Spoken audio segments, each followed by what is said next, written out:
future staring you down.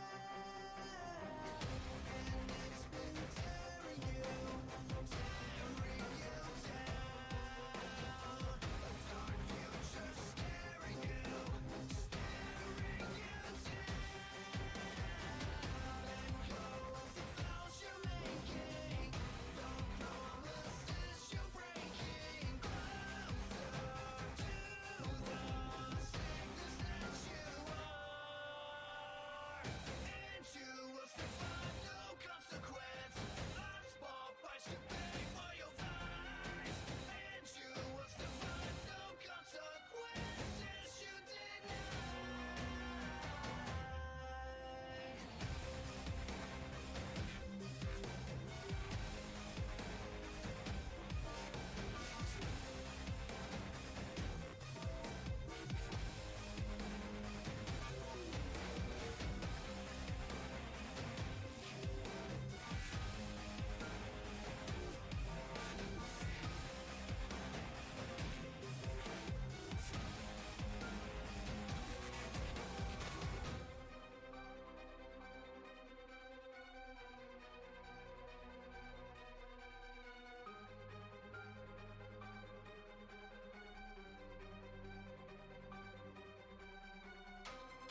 It's been tearing you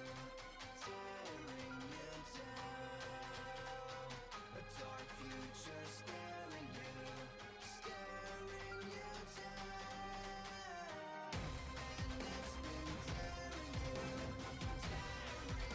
down. A dark future staring you down.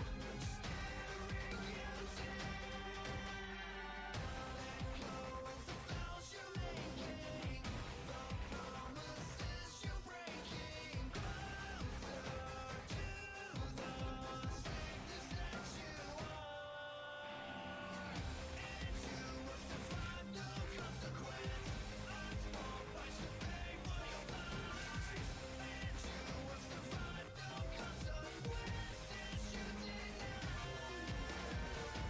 And you will survive no consequence. A small price to pay for your lies, and you will survive no consequences you deny.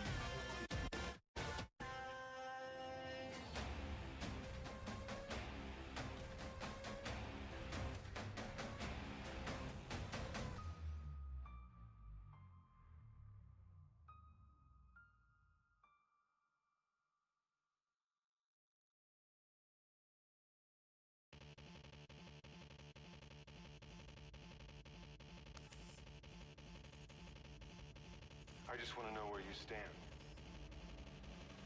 Do you stand with the powerful, privileged, those people who look down on us? Or do you stand with your brothers and your sisters on the ground? You want to talk about the 1%? 1% of what they spend on weapons in a year could send every single kid to school. Never stop this madness.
Good evening, afternoon, or good morning, ladies and gentlemen, and welcome to our broadcast for the AGL Week 3. Today we're going to be bringing you Epileptica versus Gorillas in the Midst. As you can see on the screens there, casters are myself, Supersonic Blur, and I'm going to be joined by TIH Vengeance. Hello, everybody. Indeed. So we're going to be going into games very shortly, thanks to our brilliant production here with Margin Busha. You can all thank, and if anything goes horribly wrong, then it's not going to be Jithens you're going to be blaming, it'll be Margin Busha. But like we said, we are going to be playing those games shortly. I do believe as well, we're going to be playing on patch 7.5, so all those updates, buffs, changes into items, gods, and such are going to be available here for these two teams to be able to play with. Hold on. We always blame Jithens. What do you mean we don't blame him? Well, I mean, we can blame him, but at least in this case, we actually have the person there on screen. We can see it. It's Margin. Like, it's Margin. Immediately, if we blame Margin, Margin will just say it's Jithens' fault. So, I guess we'll skip the middleman. Just go ahead and keep blaming Jithens then. You're right. No, we blame him no matter what. That's incredibly true. So, like I said, we have, I believe this is still going to be best of 3. So, we've got 3 games potential going for these two teams. And like I mentioned with regards to the new patch 7.5. What are the big things really that we've seen changes for coming into this patch? Big changes that coming into this patch we've seen. Honestly, I'm going to say one of them is the supposed bug fixes on certain gods. You know, Morgan being one of the more recent ones available to play again, which means you have a god who can play any god in your game at any time. So if you think I have a Morgan, good luck. You're likely going to get countered. That's very true as well. I do believe as well, though I am getting a quick update just from Margin here, that Mori, Persephone, Heimdallr will be banned during this week. So yes, the bug fixes on Mori will be important. However, she is still going to be not available for play, as I do believe, judging by this list, there is no Baba Yaga. Could we potentially see Baba? Anyone maybe seen Baba? I've got all the puns lined up, so I'm hoping to get ready with them. I would love to see Baba Yaga, but from what I've seen from just passing by what people say about her, probably not going to. Even though she got a buff that people are like, hey, she's better now, and still people are having ill will towards her. Agreed. Well, we'll have to take a pin on that as we do make our way, I believe, going into picks and bans now. So like we said, we've got some possible options. The big one that I've seen recently is Rama. There's a lot of love given to Ram with I'd say rework almost entirely on his passive, his 2, even his ultimate got a little bit of love. So there's a lot of potential to see a sneaky Ram come in. It's a lot of late game potential, but we'll just have to see as the two teams get underway. First ban going through, no Aphrodite. We're not having it. We're not going there. Nope. Get healers out of here, even though everyone on every team should be building anti-heal every game anyways. Hopefully that'd be the nice thing, but again, following through with the healers. Yamoja, very strong option. I'm surprised that we've been seeing a lot of Yamoja ban. Is he still that worth the ban spot? I think it depends on the level of play and what your team's comfortable playing into. If you've got someone who plays her really well at the lower ends, you're going to be just about unstoppable. Sure, but with Hunbot still being in the game, he was slightly nerfed with his autos and scaling, but he does still have that displacement ultimate, and there's nothing Yamoja can do about that. That's very true. Well, last couple bans, Odin. A lot of hate towards my Norse homies here. We got Ulra and Odin and Thor all go in the way of the ban phase for Epileptica. They don't want to see any of those. Leaving open the first option, Gorillas in the Mist will pick up this Sobek, which is an interesting flex pick. Still kind of fairly vague, but definitely a solid first option. Always a good way to start your picks. Just cause a little confusion. As you said, a lot of players do like him in solo, but he's still very, very good in the support role, and especially depending on who you pair him off with, it can be a very scary lane when they hit level 2 if he has his pluck, steal, even just having his knockback is more than kind of fight.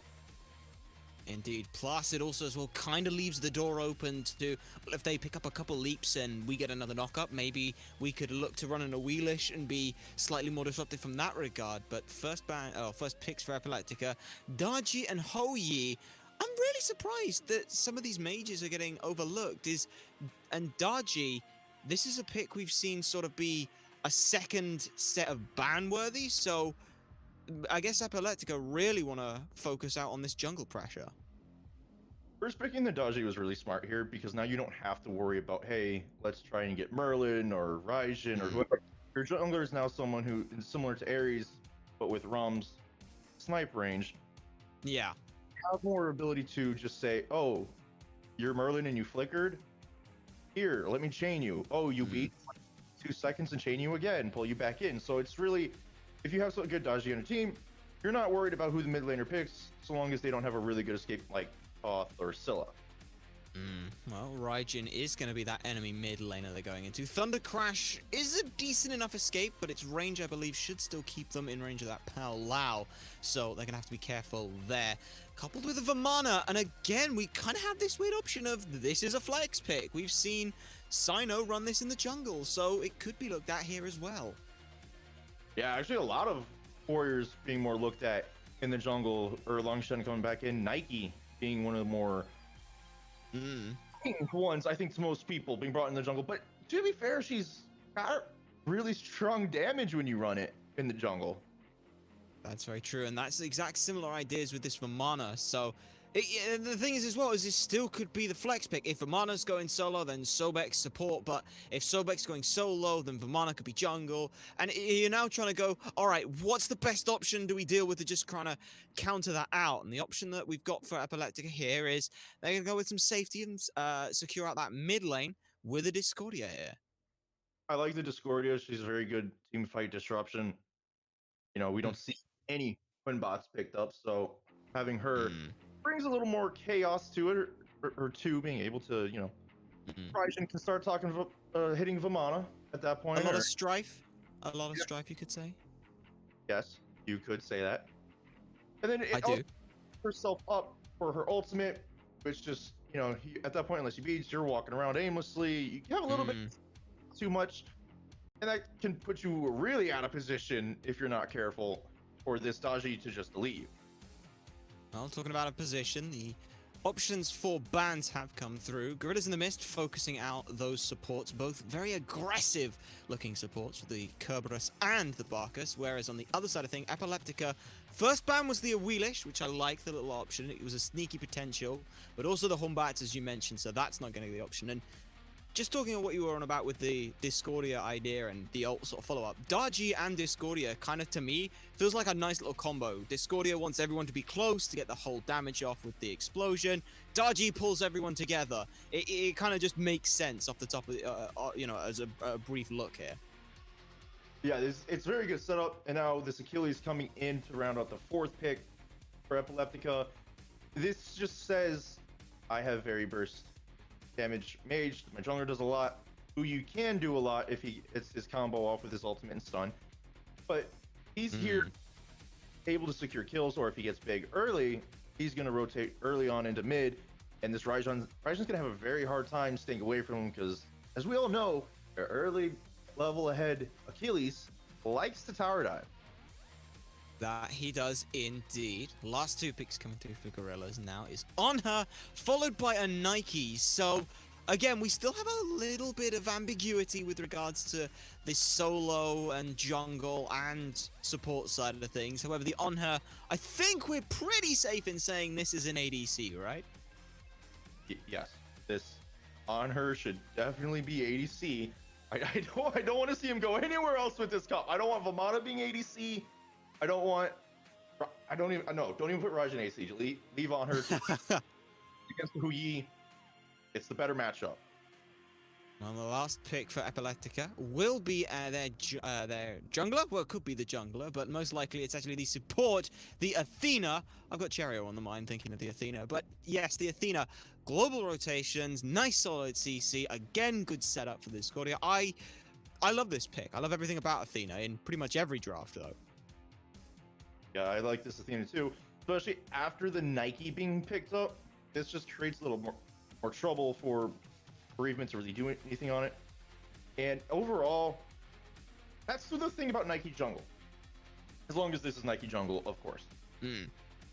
Is that she has her damage, she has her ability, and one of her big things is she likes to bring in the ultimate to slow you and give herself a shield. Okay, but if you get taunted by Athena and pulled away from that, what are you doing with Nike? Not a lot. Well, that's what we're gonna have to find out. We will have to see whether or not the Gorillas in the Mist have drafted themselves a path to victory, or whether Epileptica can seize this from their midst. We're gonna take a quick break whilst Vengeance recovers from those puns, so don't go anywhere. We'll be right back.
Alright, ladies and gentlemen, let's get game number 1 between Epileptica and Gorillas in the Mist underway.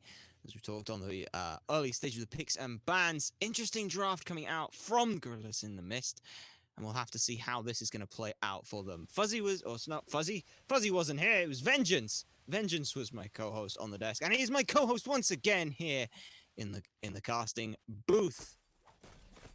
I see who you miss a lot. Of course I do. Of course I do. I miss everyone when I don't get to cast with them. We're only going to do this once a week. I miss you all. Well, even with missing us, at some point, as we've seen, the Nike is actually going into solo instead of jungle. Like, I would have thought, honestly, at this point, I kind of would have preferred the Nike to go to the jungle over the Vamana. Especially going to Achilles is a little concerning, considering her Rend is very easy for him to CC away. So she doesn't get There's an easy pun, I'm not going to make it. It's too obvious. It's too obvious.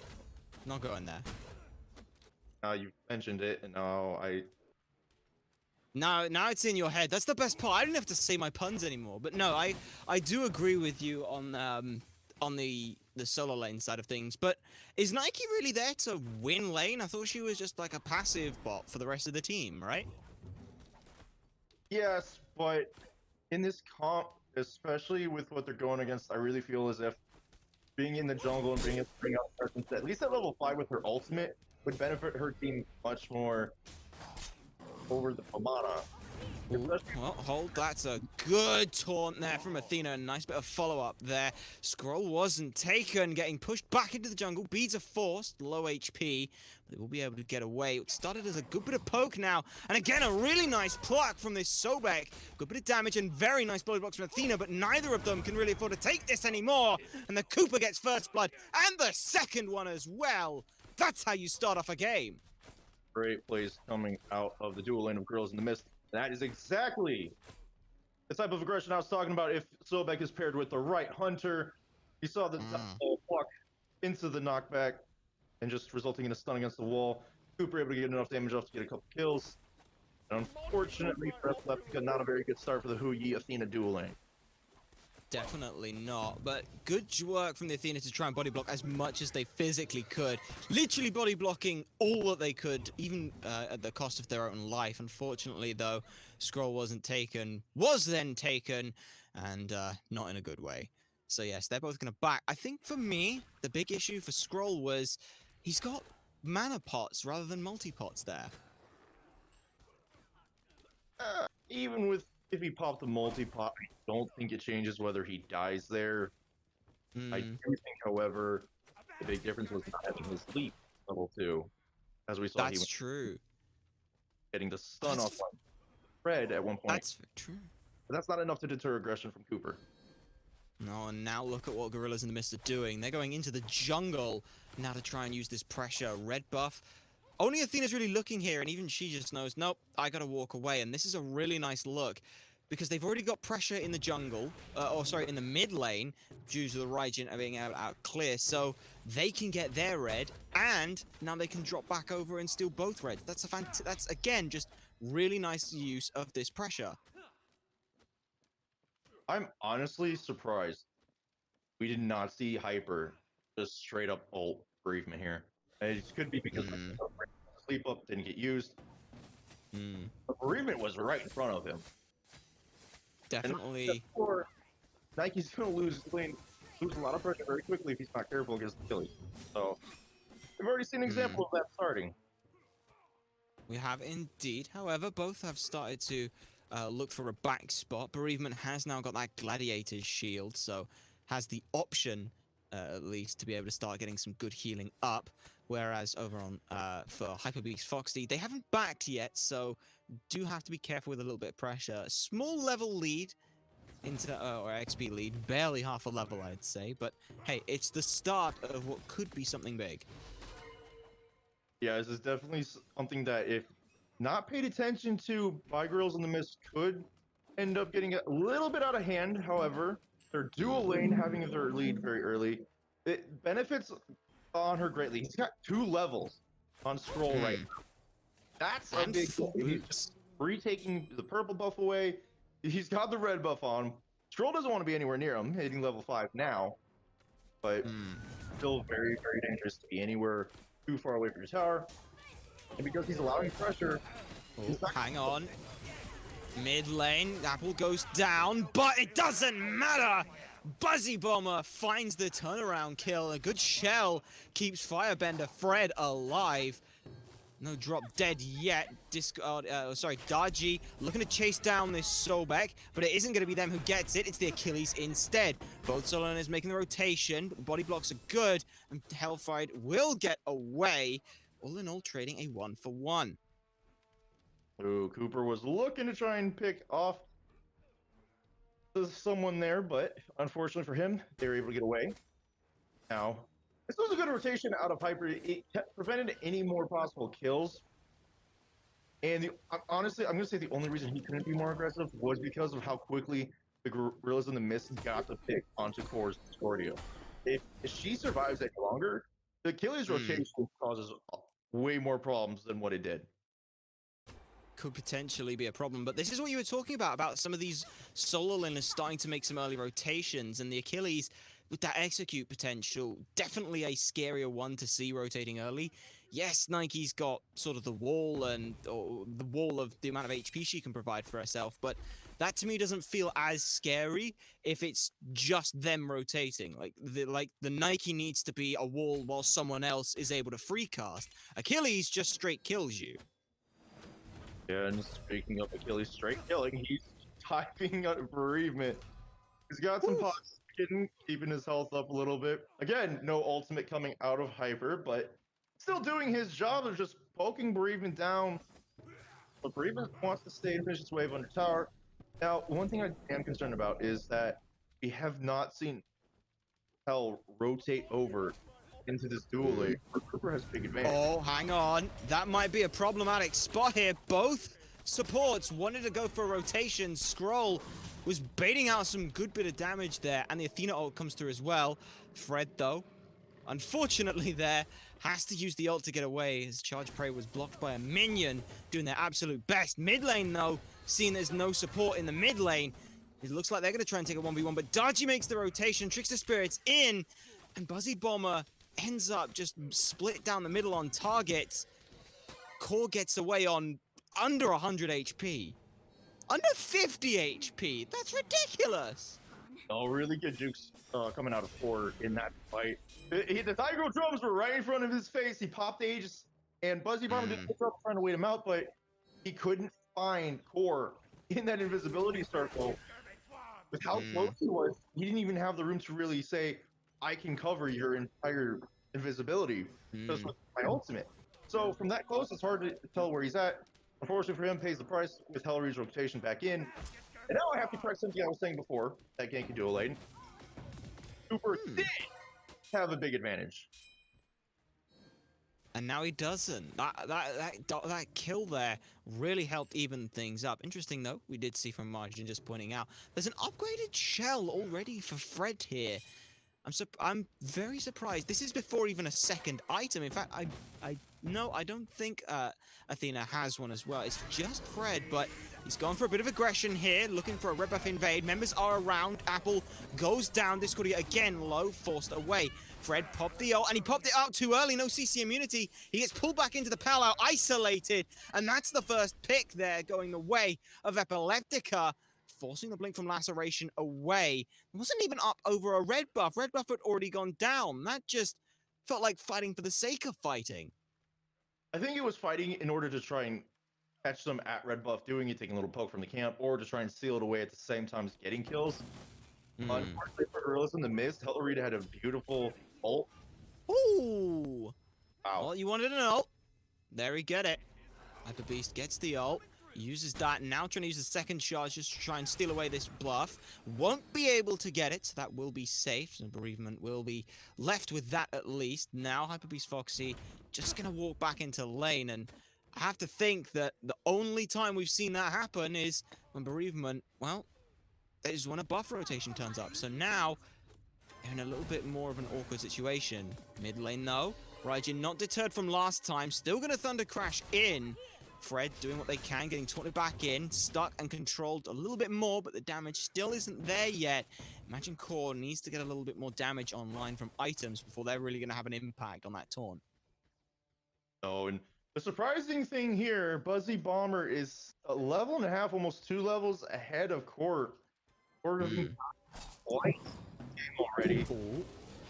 Speaking of, Another nice pluck. Looking though, look at the target focus there around the back. Laceration just steamrolls down Core, and Buzzy Bob was able to pick up the pieces of Athena. Left-hand side though, we did see Hellreed try and make some kind of an impact over this side, but Cooper able to hold their own 2v1. Now Hellreed has to go into the ult just to try and save themselves. Gets a chain, gets one back in, and they're going to try and turn it, but it might be too little too late. Sun's come out to disengage. And all in all, a 2 for none. Beautiful rotations coming out from Gorillas in the Mist. Really dying for it, but gets out just in time. 2 falling on the side of 3, sorry. No, 3, yeah. Off the back end of the mid fight, where honestly, Laceration made a great back end rotation after Fred's block that set quite a bit of damage onto Asen. But unfortunately for them, Core still got picked off because no matter what you try and do as Athena, you can't stop them on attack without your taunt.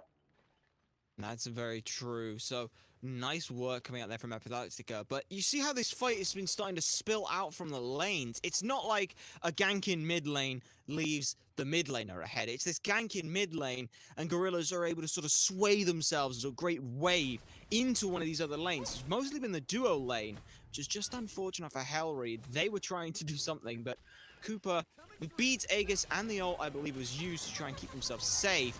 Now mid lane, trying to just do a little bit of damage. Shell comes through, and so does the Apple of Discord, but it's not enough damage. Laceration finds again Imagination Core. So everyone else is just getting away. Charge Prey off the mark, taunt back in, but it was all to buy time for Lacerations.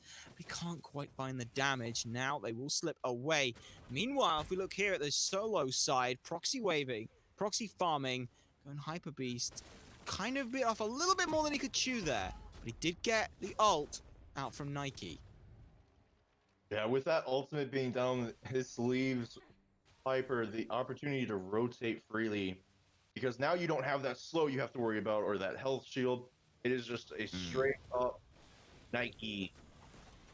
Well, looks like they're going to try and three-man push down this tower. Achilles does actually teleport in time. He's going to put out a good bit of damage as well. Tower still falls. Firebender Fred has to back away, and everyone else is sat at least 50% HP, so gotta be careful. Meanwhile, right-hand side was getting the way of the Gorillas. Left-hand side, Hell gets that fight that they wanted. Not gonna be able to make their way out, as Buzzy Bomber was around in the area to clean it up.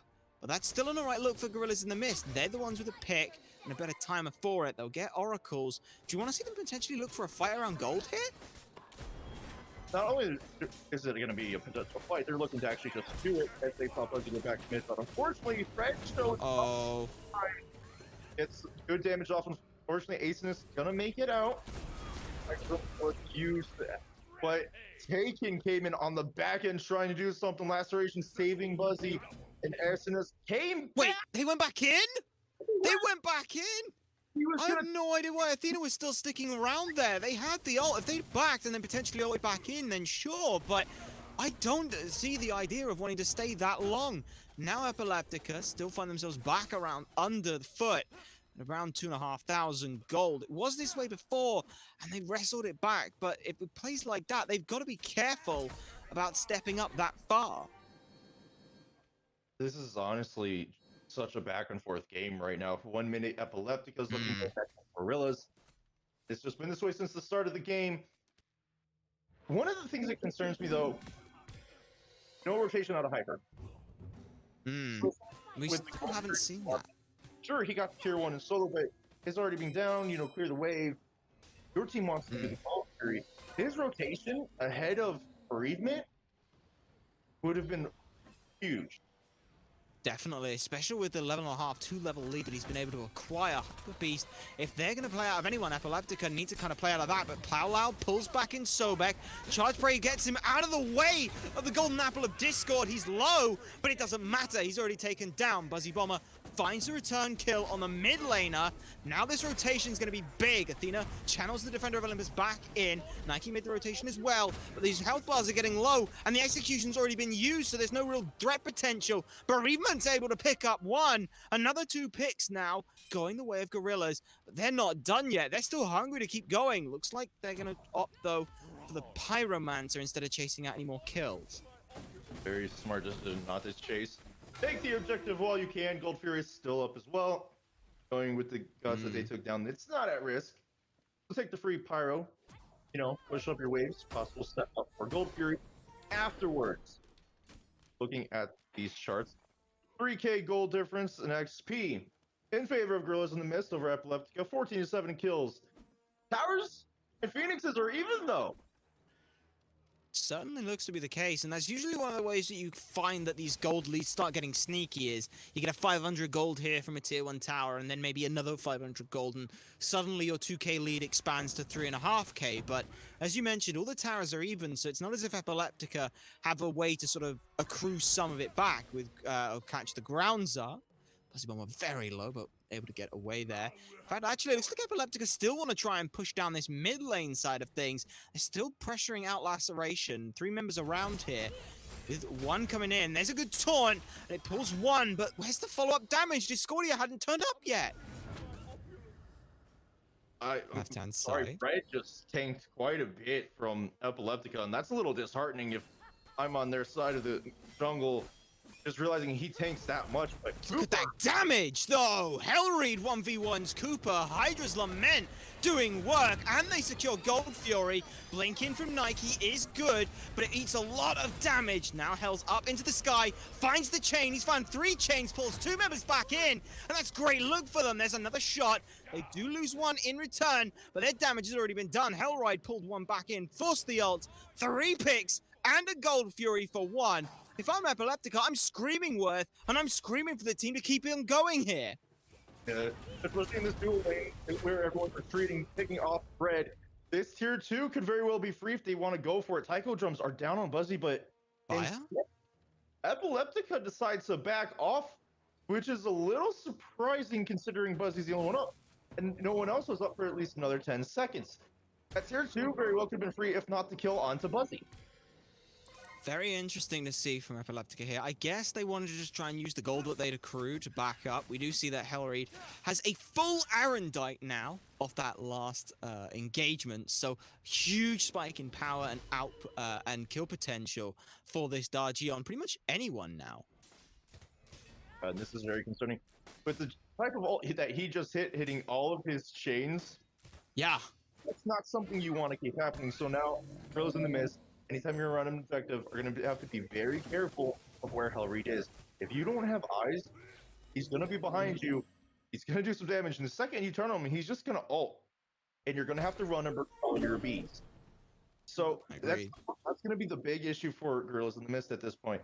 And Hellreed has beats. He hasn't had to use them for a bit. Hasn't had to, which is nice. It's a nice look for them. It also feels as well, though, we're going to keep trying to see a fight. Bees are forced, and Defender of Olympus along with Sunbreaker. Might look to try and turn it. Shells come through. Taunt's good, but look at how much damage Scroll had taken. That was all just because Cooper was able to pile drive him into the dirt there. And speaking of pile driving, Laceration doing everything he can to get away as Epileptic to try and pile drive him, but Hellreed's ultimate forces the ult out of Buzzy, not pat on the The back. execute!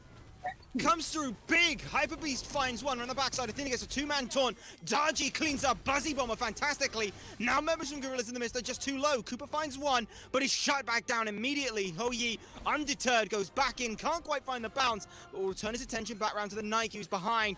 4v1, no ult. Should be getting chased down, and there's the Trickster Spirit. Another 4 kills going the way of Epileptica. Now this time, though, surely they've got to find an objective of this, right? This should be tier 1 and 2 in mid. They could go for the Phoenix. I wouldn't push it. I would rather see them back off, set up for Fire Giant, or go ahead and push the tier 2 one of the other 2 side lanes. And They're going to keep it going. They're going to keep it going, though. Laceration is up, as you mentioned, so they don't have minions in just yet. It is fairly strong front line, and there's the golden apple of Discordia to try and keep everyone out.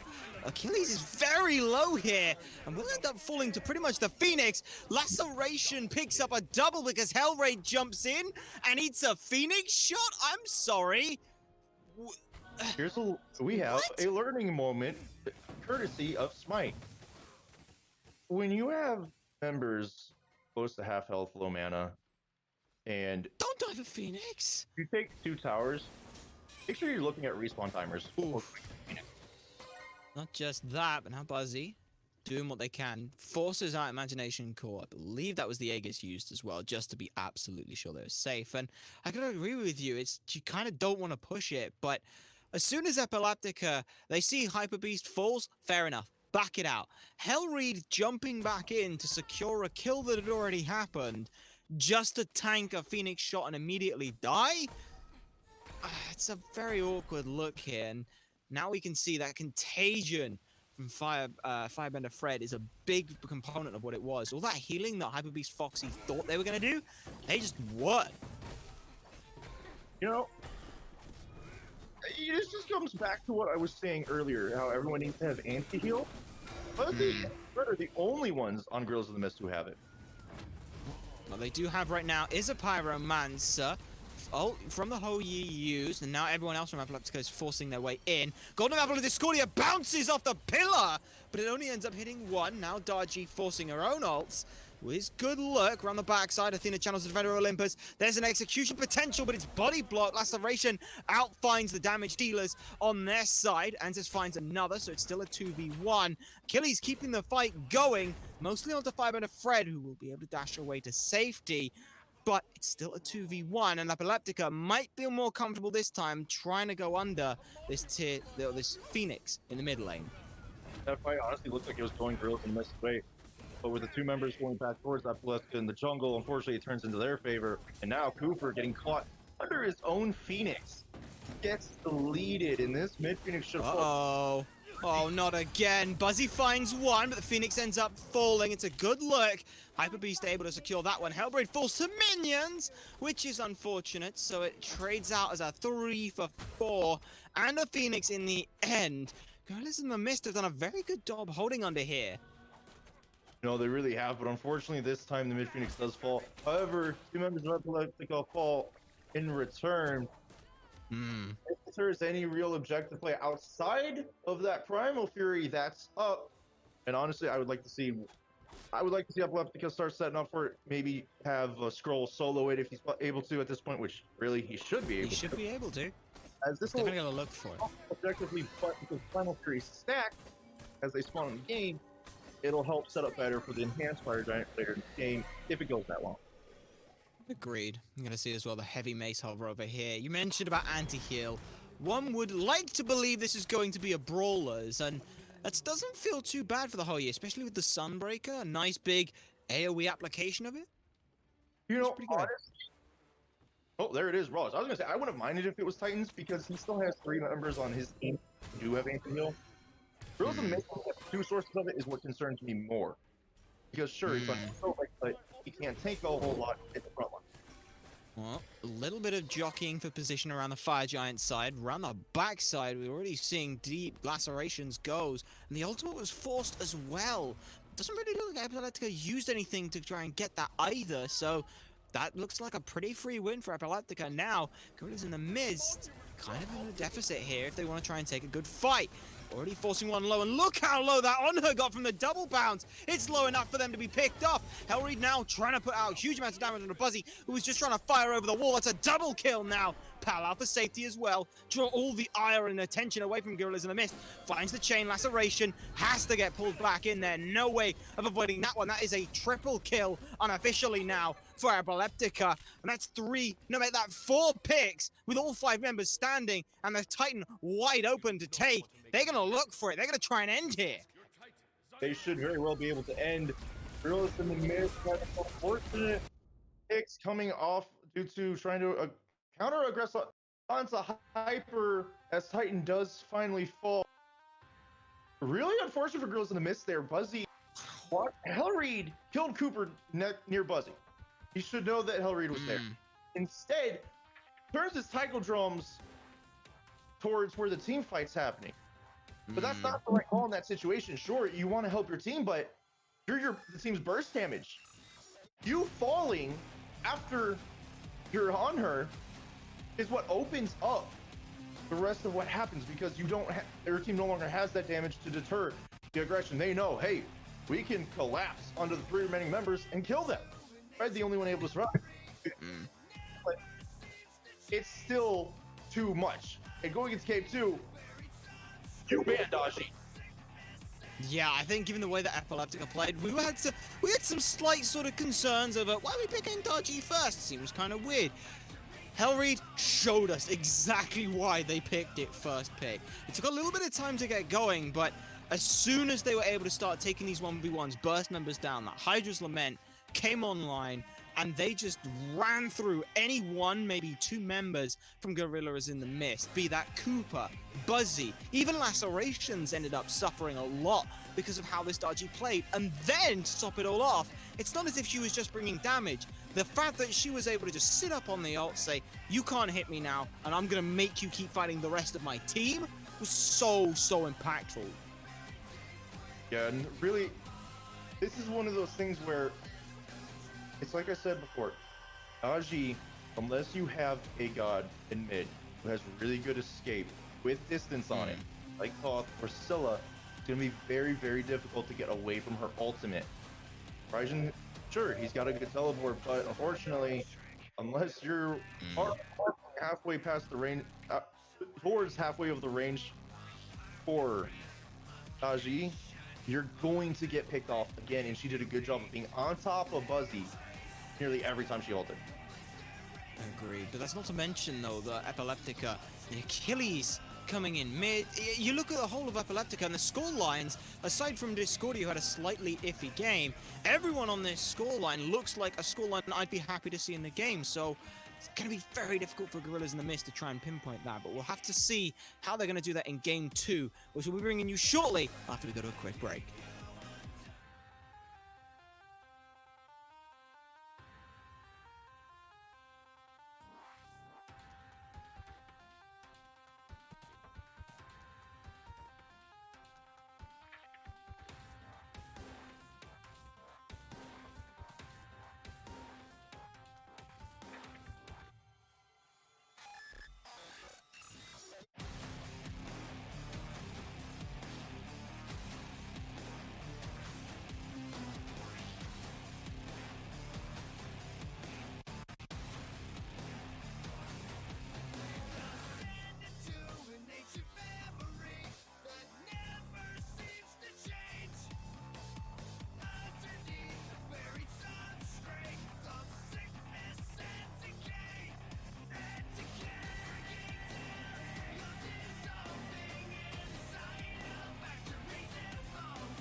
Welcome back, ladies and gentlemen. Game 1 between Epileptica and Gorillas in the Mist was an explosive bout back and forth between the two that ended very suddenly with a TKO practically going in favor of Epileptica. Now, though, we're going to see whether or not this was a fluke or something that they can repeat. Picks and bans underway. Supersonic Blur and TIH Vengeance here. Let's get this one going. And these bans already coming out. Thor and Umoja so far. Very standard bans. There's the Daji. We knew that one needed. But now this questions: who are you going to leave off? Or could be curious. Epileptica, though, opt to pick away the Thor and this Aphrodite. Still both teams wanting to respect the Aphrodite bans here. Sobek as well. Oddly, Gorillas in the Mist, though they picked it up in the first game, they want to make sure that it's not something that Epileptica could potentially run themselves. And again, it leaves open more options for Gorillas in the Mist. Right now, currently, they're feeling the Achilles is what they want to take away. So that's exactly what they'll do. God, and this is just respect out to the Daji and Achilles combo. Daji is able to run down the carries. Achilles, just a big threat with his execution and tankiness. You had to collapse on him a few times, which turned the team fight against you. Pick it up, take it away, don't let him have it again. I mean, let's be honest. Hyper did a great. It was a very good look. It was a very good look, and it meant that anyone who was able to get away from the high amounts of burst that Epileptica had couldn't stick around for fear of being executed, and then having someone else get executed. So, a really nice. I liked what this Achilles did later. Would have liked to see them rotate a little bit earlier, but that was game 1. This is now going to be in Gorilla in the Mist's hands. We could potentially see it run jungle as well. Lacerations ran the Vamana, so I wouldn't put it past them to be able to run Achilles. Epileptica, though, we're still waiting on their potential picks right now. A lot of things are still open and available. One of those, though, is the Ulra, which was banned in the first game. So I'm wondering whether or not we end up seeing that here. Yes. Now, I will give credit to the Gorillas in the Mist picking up the Achilles. However, if they had decided to leave it, I would have liked to see them go for a better solo lane pick over Nike. So Achilles does replace it well, but you still do have options considering what you chose to fight him against. And now with Uller and Raijin being locked in on the side of Epileptica, this is a very, very dangerous combination. Uller being banned away because of his early pressure, especially with the axe stun combo he can bring out. It's not something a lot of people enjoy playing, which Athena does help deter somewhat. It should be the potential look here, and honestly, for me, the Uller and Raijin are pretty much the two sides, not even two sides of the same coin. They are exactly the same side of the coin, just in slightly different colors. Uller wants to jump in and all in you, Raijin wants to jump in and all in you, and both of them do it exceptionally well. As you mentioned, Athena is here to try and curb some of that aggression, along with the Poseidon to cripple it out, and return damage is just as hard. Ganesh, though, for Epileptica, they want to just try and make sure that when they go in, they have a lot more damage potential output and some really good CC to stop any counter initiations. I really like this Ganesh picked up after Fred just blocking the Poseidon for the side of Gorillas in the Mist. And this causes a little more concern for Gorillas. Who are you going to pick for your ADC? Who are you going to pick for your jungler if you haven't already? The most important thing is that in this dual lane, Asinus on this Ganesh is one which provides passive power to Uller, as enough to combine it with the axe stun combo. Or you have the ultimate that can shred objectives or trap people on a corner and shred them. Agreed. Certainly a lot of damage potential just in this 3v3 looking alone. Epileptica opting for bans here. They've gone for the Humbats again. They've also got rid of the Ho Yi just to make sure they don't have anyone who can really try and fight 1v1. Meanwhile, King Arthur and Pele going the way of Gorillas in the Mist. They don't want someone, again, both of these looking at what Epileptica did. They don't want someone who can 1v1 and outburst them, and they don't want a solo laner who can rotate and have a big impact early on. Epileptica hovered the Nike for a second, now hovering over Nejah, and I was getting a little concerned seeing the Nike hover. It's like, okay, are you guys gonna run this jungle or what? Depending on how you decide to do it, not the greatest idea, but blocking in the Nejah, this should be jungle Nejah, which is great for dealing with Poseidon. You need to force the beads a lot with the ultimate, or take up in the air and just say, hey, you've got Taiko drums waiting for you at the bottom.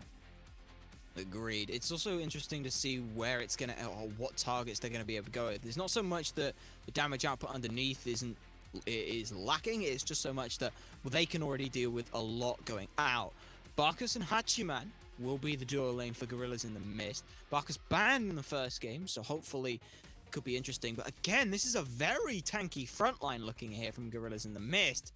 So Epileptica, they say, all right, well, last game we liked running executes into tanky front lines. Let's run another execute into a tanky front line. Thanatos will be the last pick here for Epileptica, meaning one of these assassins is likely going to be solo. And with Hellreed hanging onto the Thanatos, it looks like it's going to be Nejah solo. Ooh, Oh, that's some spice. Achilles this time. And it's actually going to be the Athena jungle on Laceration. It looks like it, yeah. Definitely looks like it, given the way things are shaping up from Gorillas in the Mist. So, slightly different look from Lacerations. Much more, same sort of aggression coming out from Firebender Fred. We'll have to see whether or not that's going to work out in their favor. Epileptica already up one game. Will they take it in? Will they take it in 2 clean games, or are we going to a game 3? You'll just have to find out when we get into game shortly after this quick break.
dragging you under the shadows, closing in, outgunned, outnumbered.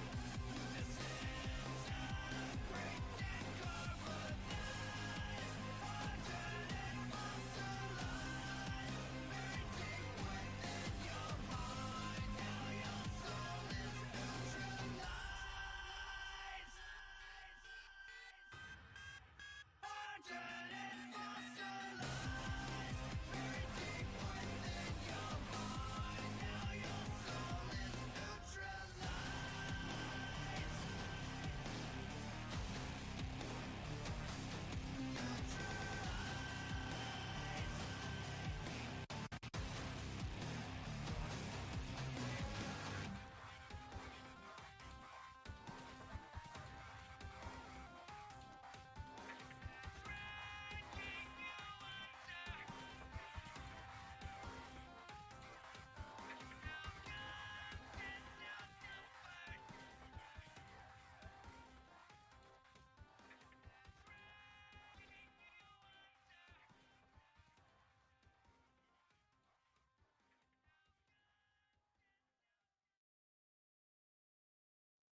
Thank you very much for waiting with the delays, ladies and gentlemen, but we are ready and back with more Smite, the EU champion best of 3 between Epileptica and Gorillas in the Mist.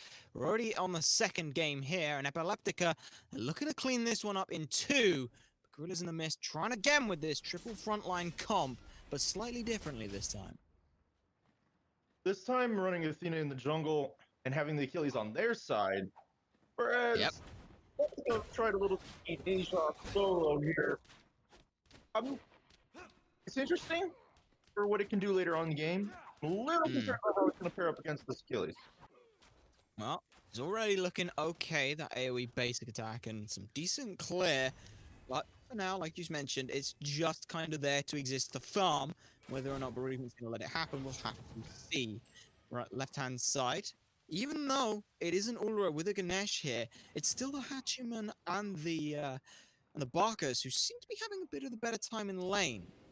But that a little bit later, mid-side, Athena dashing in straight on to the Thanatos will push him further away, and well, Imagination Core went for red, so that's a full wave going into tower there.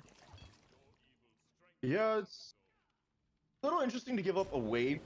Ah. You know, it's not one of the things you ever really want to do. XP is one of your best sources, if not the best source for farm. But they do. I think the reason. Yeah, I'm sorry. I think the reasoning was just that we saw Gorillas in the Mist. What was the first thing they did with lane pressure in the left-hand side? Rotate the dual lane over to steal the red buff. So making sure that's gone stops that from happening. Now though, dash in, Thunder Crash in, putting a lot of damage onto Athena, who has no taunt. There's the Raiju damage as well, but it's not quite enough. Now flopping from Barkers, who made a very early rotation, will force the Aegis coming out from Imagination Core. Death Scythe hits, but it's barely enough. Laceration sat on under 10 HP for the left there. That, you gotta be counting your lucky stars on that one. Yeah, there's a reason Thanatos is one of your early aggressive gods, and he's showing it right there with that scythe, high damage. It does like 400 damage at all levels. Yeah, but later in the Right game, now, he though, falls off. You know, his power scaling's not that great. it's not, but now it's Epileptica who actually managed to get a successful red buff invade, and they're going to give it over to the Ganesha just because they can. Got to be careful though around the left-hand side. Gank potential going the way onto the Cooper. 2v1 is good. There's the knockup, forces the beads. It's a nice look, but they're not going to chase this one on. Scroll couldn't quite land the shots. It was a very close option for a kill, but all good in theoreticals. This is the actual game. You can't be affording to miss stuff like that. No, but Epileptica doing a good job showing off this Uller Ganesh combo and why it's so funny. But Fred coming back with the pocket sleep, get the knockup. Does not get the stun on the scroll as he leaps away in time. So no possible kill there for Gorillas in the Mist. Now we're just back to the farm game for across the map. Everyone's making rotations as needed, but Laceration doing a great job. Honestly, of sticking by Buzzy's side since he's got a little bit of a movement speed, but he doesn't have any real escape outside of it. Indeed. Now though, again, still looks like a lot of this pressure is being focused into the mid lane. Is that what you'd want to be seeing this Thanatos lean? Is in the mid lane, maybe not help the solo side, or just get this Raijin as far ahead as you can? I do think it would be good to kind of relieve some of this pressure that Braveman has on the Hyper. But you also try and balance it between, do you want to go help in duo, do you want to help in mid? Now, maybe not go help in duo because Hold that thought, dash taunt in, 2 members pulled low, and Buzzy Bomber finds one, Laceration finds the second. There's the Athena Poseidon combo. It's a lot of damage, and neither one of them had any way of dealing with it, because again, Imagination Core doesn't have beads, they have Aegis, and even if they did, it was still on cooldown.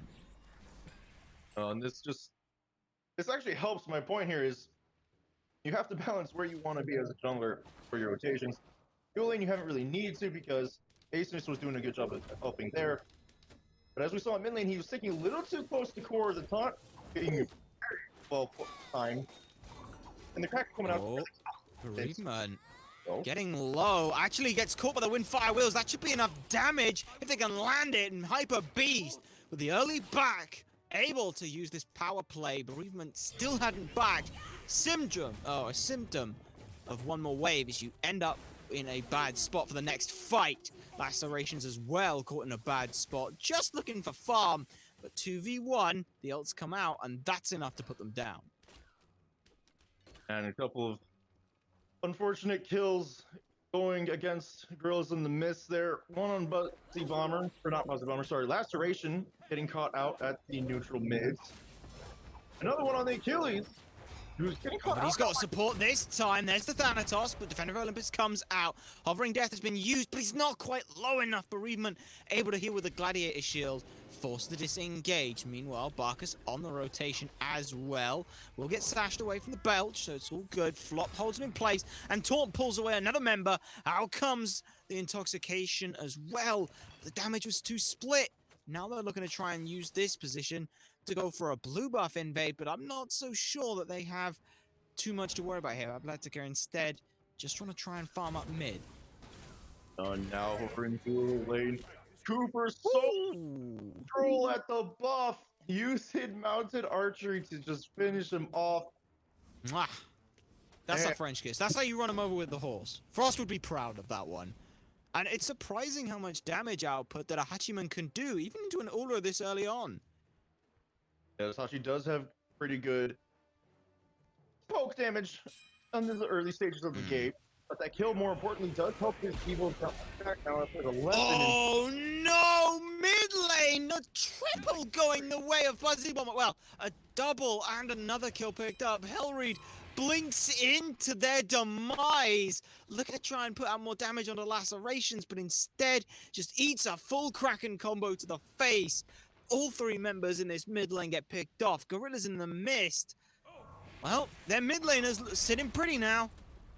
So, after happening twice, I wonder if Epileptica has learned that when you have an Athena jungle and a Bacchus support with a Poseidon who has Kraken in the game, that you buy beads? sit on top of each other. Because you just get caught and you're dead. Rough look. Oh, I think he caught the dash there. That's an end game situation there. Scroll wasn't taken. Well, picked off this time. Mid lane, beads were forced from a nice use of the taunt there from Tycho Drums. So now Buzzy Bomber's got to be careful. Scroll got the dash caught and beads as well.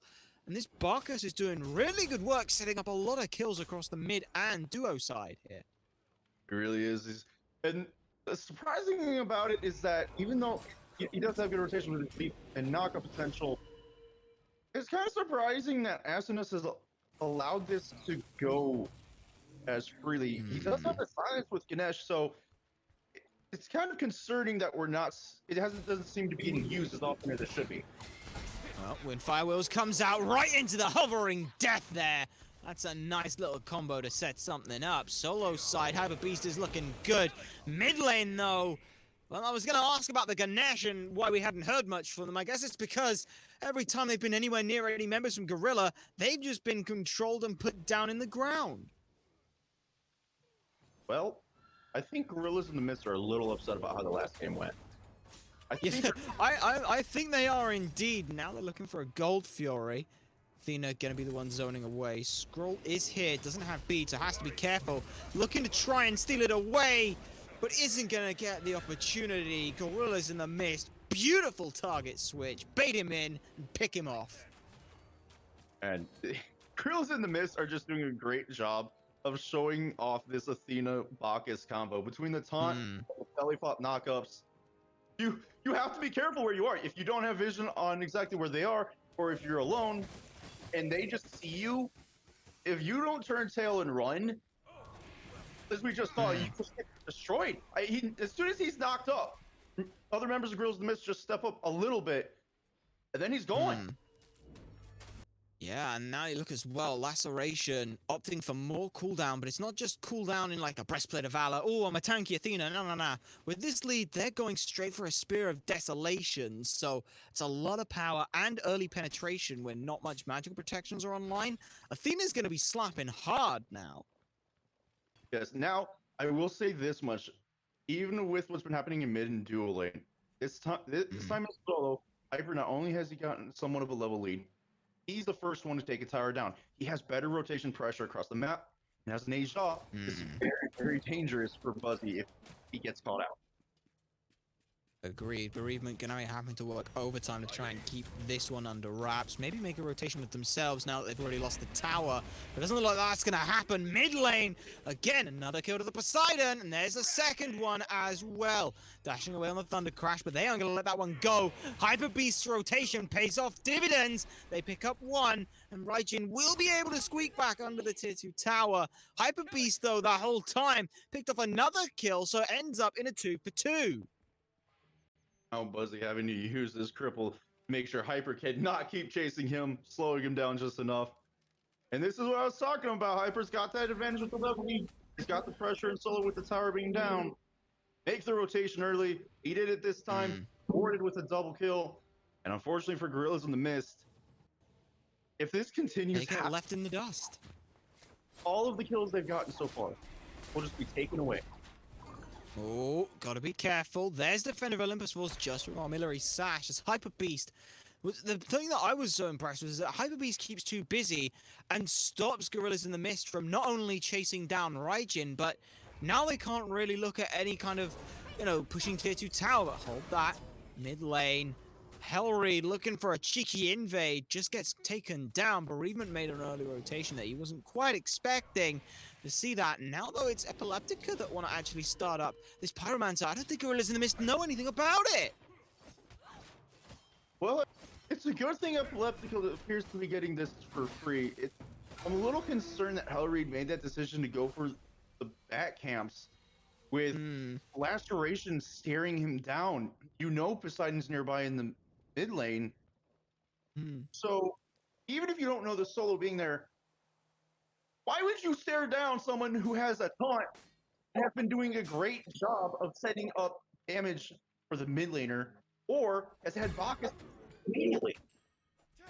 I mean, conversely, the other side, if that taunt's being used on Hellreed at your back camps, that's not being used at the Pyromancer, so it may have been a little bit of a cheeky bait potential. Dash in, though, from Cooper, trying to put on good damage, but can't find it in the last hit. There's the blink in from Hellreed now to buy more time. Picks up Cooper already, has the Hovering Death just to try and find aerial support for the team. Lacerations is around the backside. They're all just trying to put on for the Poseidon. They do land on him, but he's not at execute threshold. Excuse me, he's actually the Bacchus who's low, and Scroll was able to pick him off. Now Poseidon finds a huge another two-man Kraken. Epileptica group up, and Buzzy Bomber will happily knock that one down. I feel like the theme of this game when it comes to Buzzy is, if Poseidon's nearby, spread out. He's got a two-man Kraken every time. No Poseidon ever in the history of Smite should ever be allowed to have two-man Krakens this consistently. No, and this really just says how much work Laceration and Fred have been doing with their... Unfortunately for Laceration right now, he's putting out a lot of damage. Ultimate, taking him up here. Bomber, not a lot he can do. He beats the Sash earlier on, meaning that Hyper Beast was able to make the rotation 4-0-1. Half of the kills, in fact, more than half of the kills for Epileptica have come from Hyper Beast, who, need I remind you, is the solo lane Naja. And Achilles is now sitting over by the Gold Fury. Not anything he could do after all that. And looks like a pause coming through, but right now, I want to take a look as pause is over. I want to take a look at these builds.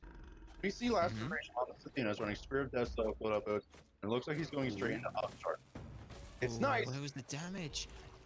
Oh, hang on a sec, mid lane. Starting a bit of a Barney going on. Good taunt. Pulls two in, forces the ultimate out of Achilles. One gets low. Hovering Death comes up and straight back down. That's an easy pick on a 5 on Fred, but taunt back in, gets two members, and that's a double kill for Buzzy Bomb. Stop me if you've heard that one before. Athena sets up two, and Buzzy Bomber knocks them down. Left side tower should be falling away to minions if they are able to get it, but they're going to. Yes, they will. Meanwhile, Gorillas in the Mist pick up their Primal Fury, and this game is slowly inching further in Gorillas' favor. Every time Epileptica does something, Buzzy comes off and says, Kraken. This just explains everything so far. Epileptica aggresses. Buzzy, oh, you killed a teammate or almost did? Kraken, now you're dead. It's not just one, but 2. Every single time. I feel like this is got to be Epileptica not being able to get to him. Surely, given the way this has been playing, they have to know that the 9-0-5 Poseidon, who's level 15, is the one you need to kill. So, from where I'm sitting here, it's got to be Buzzy Bomber is either playing this so well they can't get to him, or Epileptica just don't see him as a problem. I don't think it's that. His positioning has been well every time. And that tower fight that just happened, they used the execution onto Firebender Fred to guarantee his death. Great. 2 more step up. Not one of the 2 is Buzzy. Epileptica full commits onto those 2. Buzzy steps up from behind the tower and goes, "Hi guys," back into the face. And really, this is what's been happening every time. Buzzy's sitting around waiting, finds the opportunity, Epileptica Look at that damage from the Raijin. No fear. He's going to go and look for it. Lacerations, though, gets away until Scrolls was taken, finds the hail of arrows and a Hail Mary shot for that one. Because 2 ultimates for them. Well, Epileptica going to look to try and do that. It looks like they want to just try and push down this mid-tier 1. Both hunters have made a rotation, as you can now see from the Hachiman around the back. But Bereavement's trying to keep away this Thanatos. And it looks like that's all that's needed. Epileptica fall back. There's not really anything up for Gorillas in the Mist to try and take advantage of this. No, what I like about what just happened for that 1 kill is that someone went on to Buzzy. He said, "You're not up to Kraken," and Buzzy actually tried to Kraken the one who stepped up. He didn't get anything for it this time because there was no setup. That person walks away for free. This fully favors Epileptica. If they can repeatedly do that, especially if it's a Thanatos or Neja just going straight on to Buzzy. The other nice thing as well, as you mentioned, is just looking at this Athena. When we usually think of Athena, we think of someone who's fairly tanky. There's no tankiness in Laceration's build right now. No, it's a little concerning that he went Obshard third instead of something like Divine Ripple, Soul Reaver, or even something like Soul Gem, something with healing or more movement speed. Sure, Is he going to go and steal this? No, Epileptica do manage to grab that, but Laceration's taunt now is good enough to grab 1 around the backside. Naja's forced out of the engagement, and that's a good kill. Blink for blink, we're following on this fight, and Cooper will run that one down with the mounted archery. 3 picks from a Pyromancer, make it 4. Not a great look for Epileptica, but this whole time, Scroll's been diligently pushing this down, so even if Gorillas go for fire here, they could still lose a Phoenix in response. Epileptica took so much damage trying to get Pyromancer. They don't even get it. Part of the issue is Scroll is in the other lane. Sure, he did a good job getting the tier 2. Got a Phoenix almost half health, but they just lost his team and fire for it. There's rough look. And mid-tier 1 tower ends up falling as well. Left-hand or right-hand side, that tower goes, just further extending this lead. Gorillas in the Mist now, pushing well over and into the 5,000 gold lead now for this team. So, my concern is, how is Epileptica supposed to come back into this? They need to play group, and they need to play carefully. As we just saw before that fire giant, another double kill off his Kraken. You've got to find a way to stop him from free casting that on you guys. He did a good job at one point, but then he just got turned around back at the fire giant and hurt you. So now, so whose job is that going to be then, to get onto the backside, to just deal with Buzzy? Hyper's tanky Neja, it's got to be him. Elreed can't be the one to do it. He's too squishy. If he does, he's going to die. Well, left side, Gorillas pushed that one out fully. Now both towers have been taken, pushing on to 6,000 gold. Don't think that there's going to be much look to try and clear out for a Phoenix. Looks like Gorillas in the Mist just want to swing by mid and clear off these towers, which I don't mind this early on. No, this is the right call. Take the towers while they're still up. If you need to, back. And go get the only fury, that's fine. Scrolls bees were forced, but look at this disengage. Firebender Fred gets kicked off alone and isolated. The bird box was good. Nice Vegas of the Kraken there, but Cooper picks up one. Laceration finds another. It's a double kill going their way. Still looking to try and follow up anyone else. Or a nice axe. But Epileptica cut their losses, take the two deaths, and grab one instead. Oh, and now with those 2 deaths with Gorillas in the Mist, decide they want to take this left-hand Phoenix. I don't mind. That's big! That's a huge shutdown there. Hellreed finds the shutdown. Cooper, though, gets themselves a double kill in the process. Imaginator gets a triple kill, make that. Phoenix still hammering away, but that's a full deicide now. Gorillas in the mist might be able to get the Phoenix here, but they're just too low. They can't do anything else. Base is exposed, but the Titan will stand. They could have tried to go for the Oni Fury, but with Ace in his top, sure he has to deal with this wave coming in. He could have tried to make it mad dash for the Oni, just make sure it's not going down. How well that's worth it. It's not like it's a fire wave yet, so wouldn't hurt a whole lot. But this is the next call for Gorillas in the Mist. Get the Oni Fury, let a fire Oni wave spawn on this left-hand side of the map, and on the right side, push down these towers with your Oni waves best as you can. If you have to, of course, need to force a fight, you still have Fire Giant and 2 members, one of which is Cooper, putting out a lot of damage right now. Big look. It's an insane look. After the super fast destruction of Buzzy, just blink death scythe gone, they just stepped up. They're like, all right, guess I should be the one who does the carrying. And the whole time under Phoenix, getting pelted by fireballs. Just, I get a triple. Sure, I can do that. No, but this was good recognition by Hellreed under that Phoenix, knowing we have to get rid of Buzzy. We have to get rid of Buzzy. We have to get rid of Buzzy. It's been the story of this second game. Any combination involving Buzzy's Kraken has just destroyed Epileptica. Ooh. Blink in. Now it's the Cooper you've got to worry about those damage for those basics. Deathbringer and Rage finished. It's a good chunk of crit potential. So now, Gorilla in the Mist have 2 bullets in the chamber. Both of them able to blow up any one. Only means they're pushing up, and that's where the rest of Gorillas in the Mists are. They're currently splitting up the map, but there's a big look coming out from the Epileptica, but it's too little too late. Buzzy Bomber's still able to pick up the Ganesh, who was just trying to defend tier 2 with the ult. Unfortunately, Dollar Killers gets used. No real follow-up coming up, but a lot of that Super Bus Bomber stuff and Kraken. Speaking of Kraken, Fred takes the kill beforehand. Now Hellreed in the air. I guarantee you looking for Buzzy. However, recognizing nothing he can do. Just too far back. We're looking now at pushing on for over an 11,000 gold lead. This is still an only wave here on this right-hand side. There's a blink forward, stuns out into the intoxication, but look how quickly Beast Boy goes away. Buzzy Bomber finds that kill.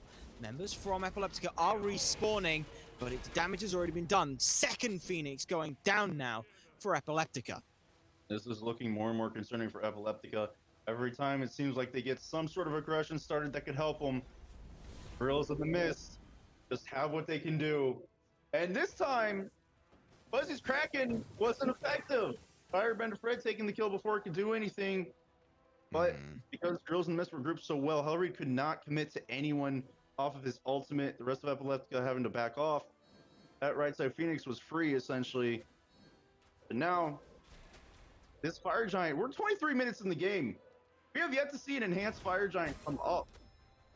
Game 1 didn't last long enough. Game 2, not sure if it will, but with how this game's going right now, Gorillas in the Mist may not even need a Fire Giant to win. They're gonna go for it anyway, though. Just make sure that they've got absolutely every chance that they need to get on with this game. Gorillas in the Mist finally grab that one, and that should be, I do say finally grab that, because that should be the final Fire Giant. I don't think that no matter what happens here, this game's is gonna be ending in the next couple minutes. Either Gorillas in the Mist walk in and destroy Epileptica's Titan, or they hold and they complete 180 this. This is true. Now, we're saying this, but however, you've seen 20k goal leads in the pro scene. You just lose. Why? 3 mistakes on attack get made. If you lose your attacking phase 3 times, you're most likely losing the game afterwards. Now, Epileptica just sitting back at their Phoenixes, as they should, pushing up whatever waves they can as safely as they can. The Gorillas in the Mist, though. Get this left-hand Phoenix that freshly respawned. Honestly, Epileptica, if you don't kill Buzzy, you can't defend this. Well, left-hand side is where Gorillas are going to start this. There's the bug box coming out. In goes the Thanatos, trying to find something. Forces a shell on Aegis, but the Cooper's turned around on him. Crits to the back of the head, get that one. Anzus falls to the execute, and that's an all-in from Gorillas in the Mist. Athena taunt back in. Fred finds the kill. Right said Fred, get back on the Phoenix. Naja. Well, sorry, buddy, you did what you could.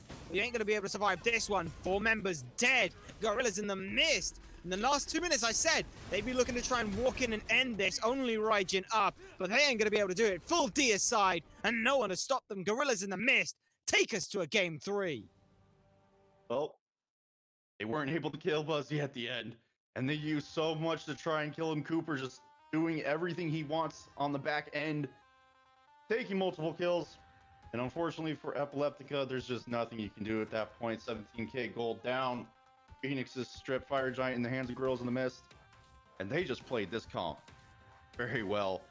Athena just allowing Buzzy and Bacchus, the two of them, just when they were in mid, the Epileptica couldn't do anything. Buzzy would just ult, and that's it. End of story. Certainly looks to be the case, and what a turnaround coming away from game 1, which was back and forth, and then kind of got swept away from Gorillas. This time, there's no back and forth. Gorillas start the game strong, they transition their strength into the lanes that need it, and they just absolutely manhandled Epileptica in 2 out of 3 lanes. And it's one of those things, Hyper even had made use of his early lead this time to try and get things done, but unfortunately He went from 4-1-3 to 4-5-3 in the later stages.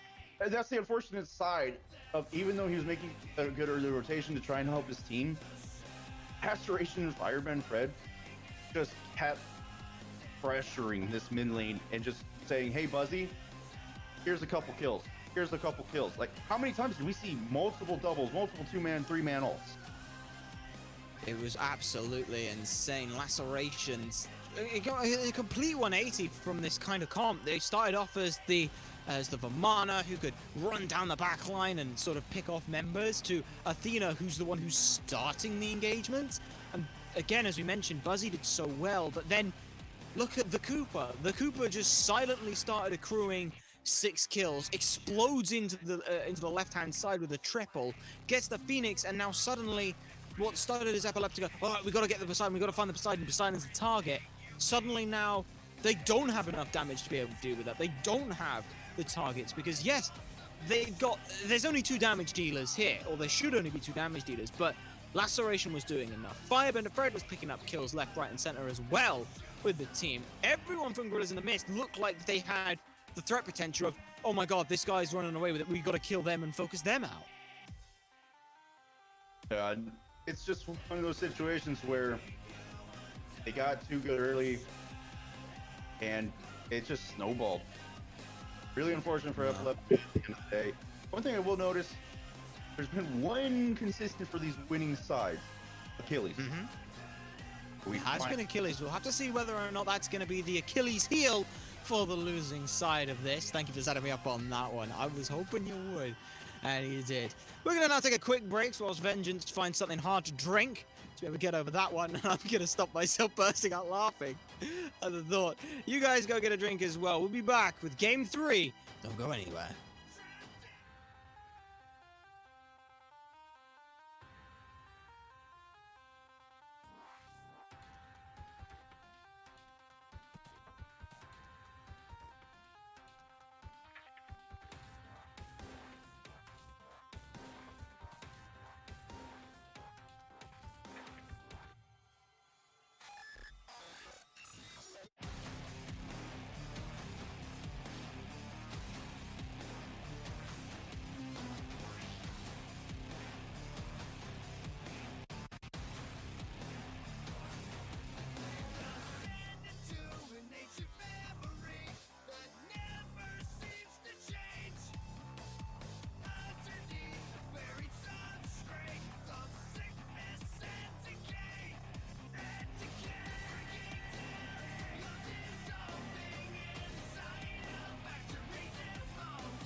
Yep, go.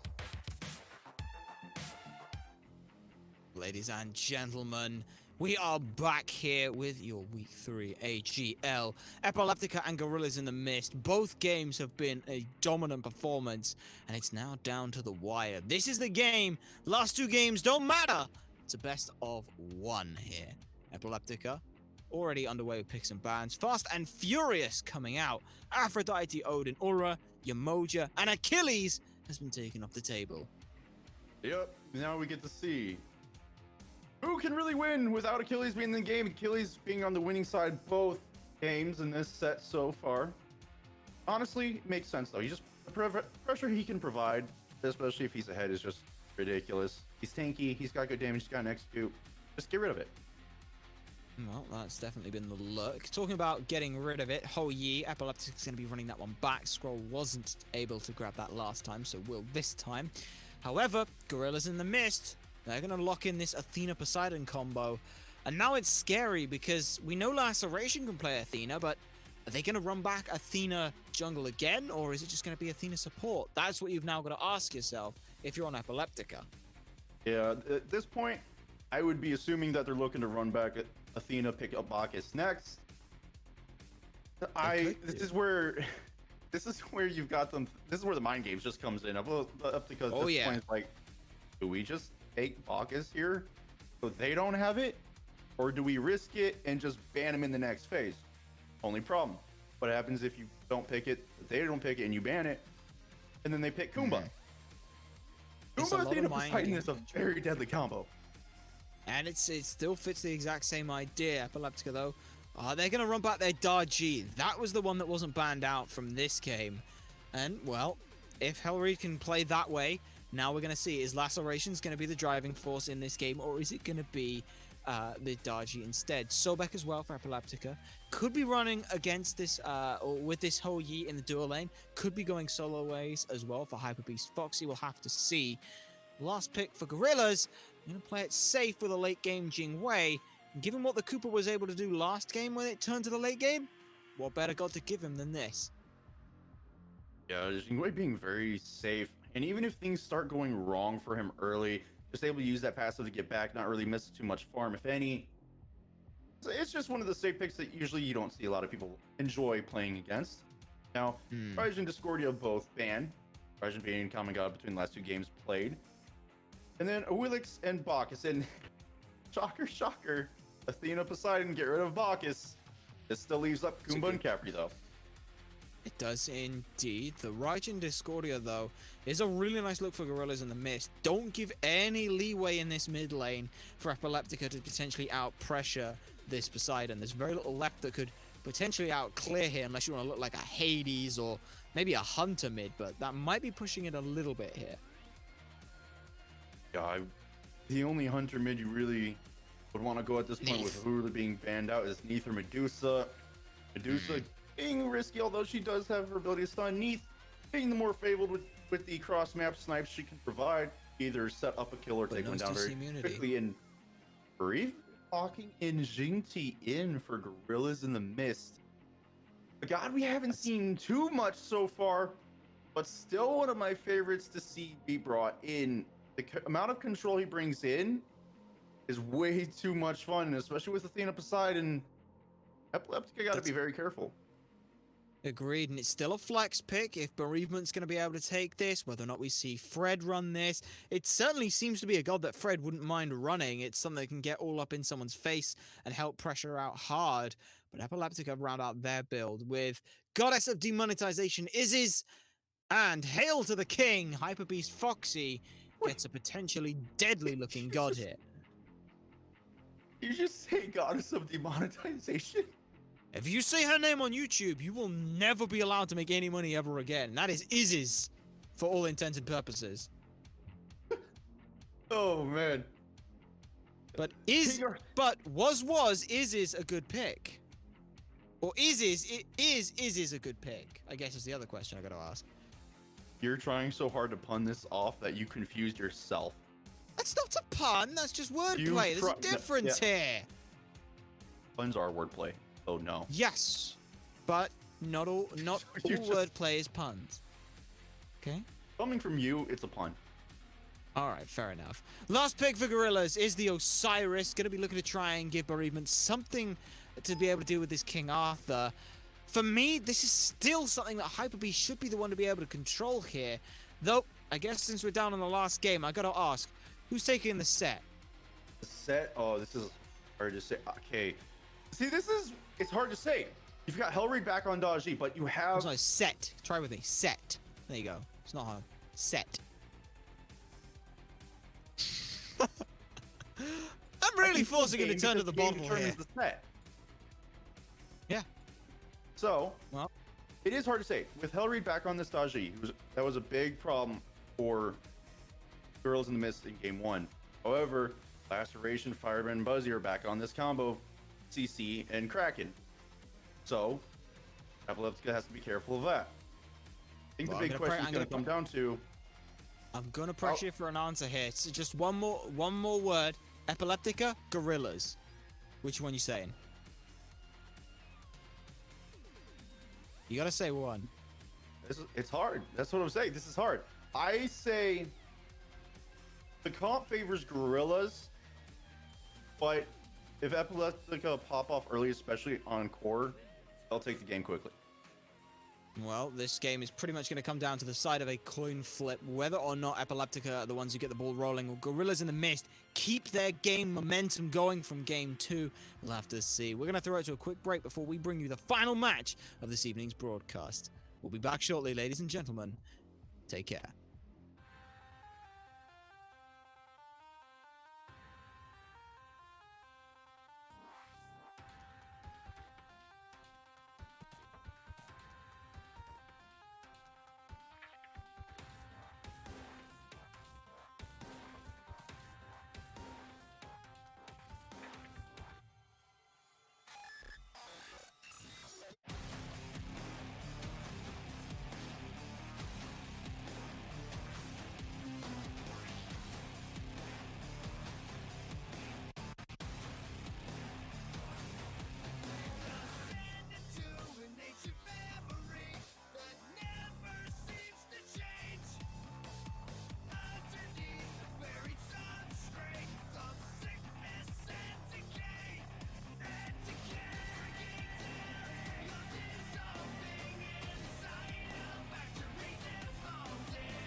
This is what it all comes down to, ladies and gentlemen.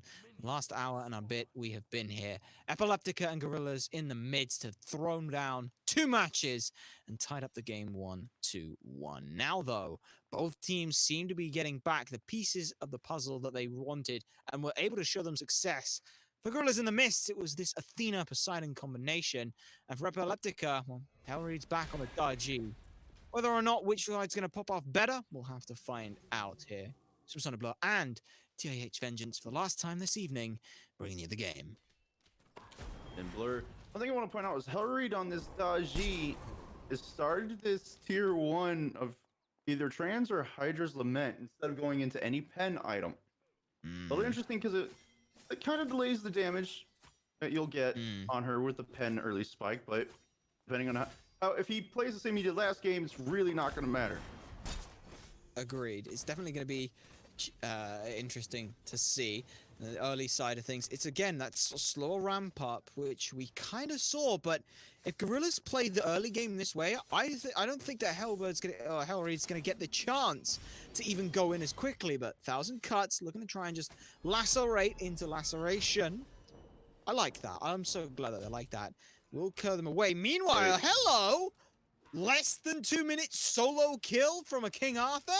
Well, That's Hyper has been pressuring Bereavement very well both games in the solo lane, so it's Long as we surprising wait because it's King for Arthur. It's activated.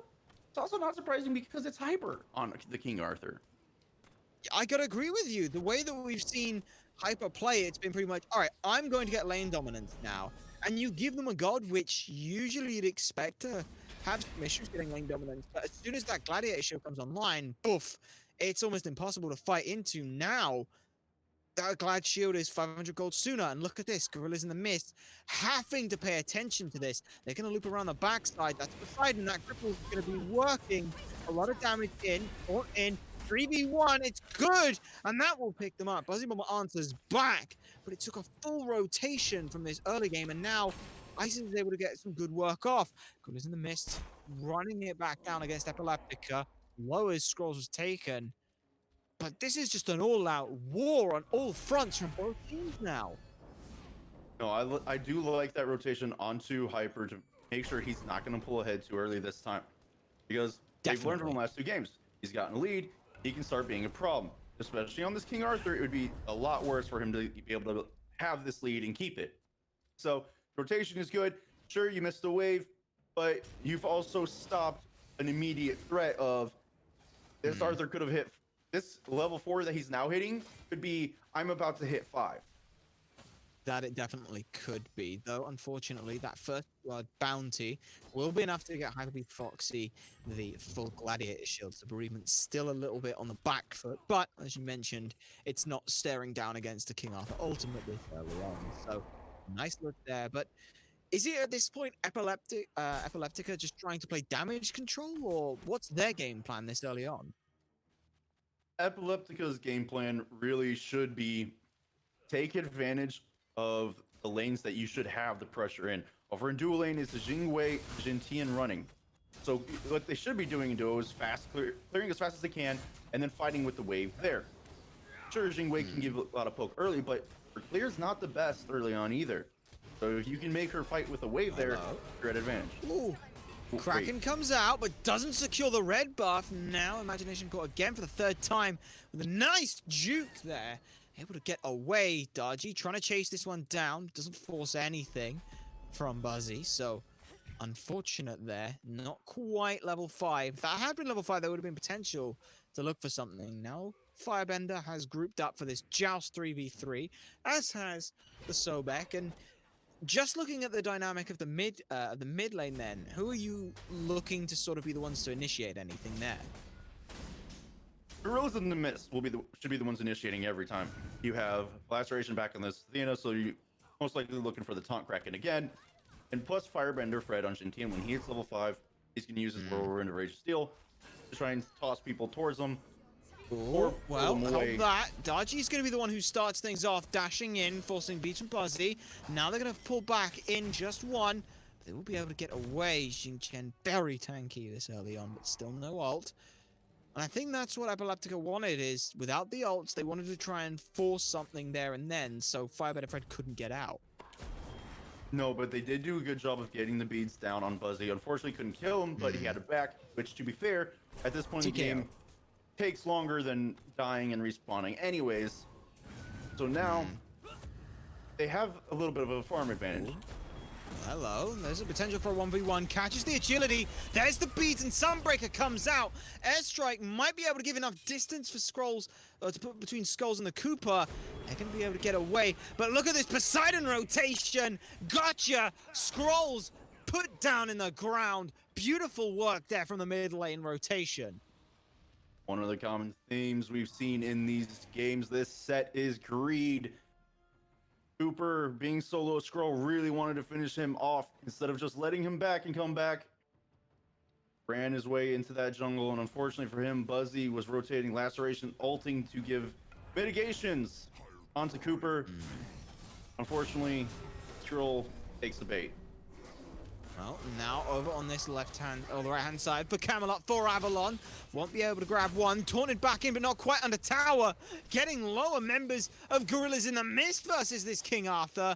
Gladiator Shield versus 3 was ridiculous, but the mid lane, Buzzy Bomber was taken down by Isis, and I have to imagine a combination of friends as well. So, Epileptica able to find the results here. Alfred looking for someone, he can't quite find anyone. Does end up pulling one back in though, and they pick up Bereavement.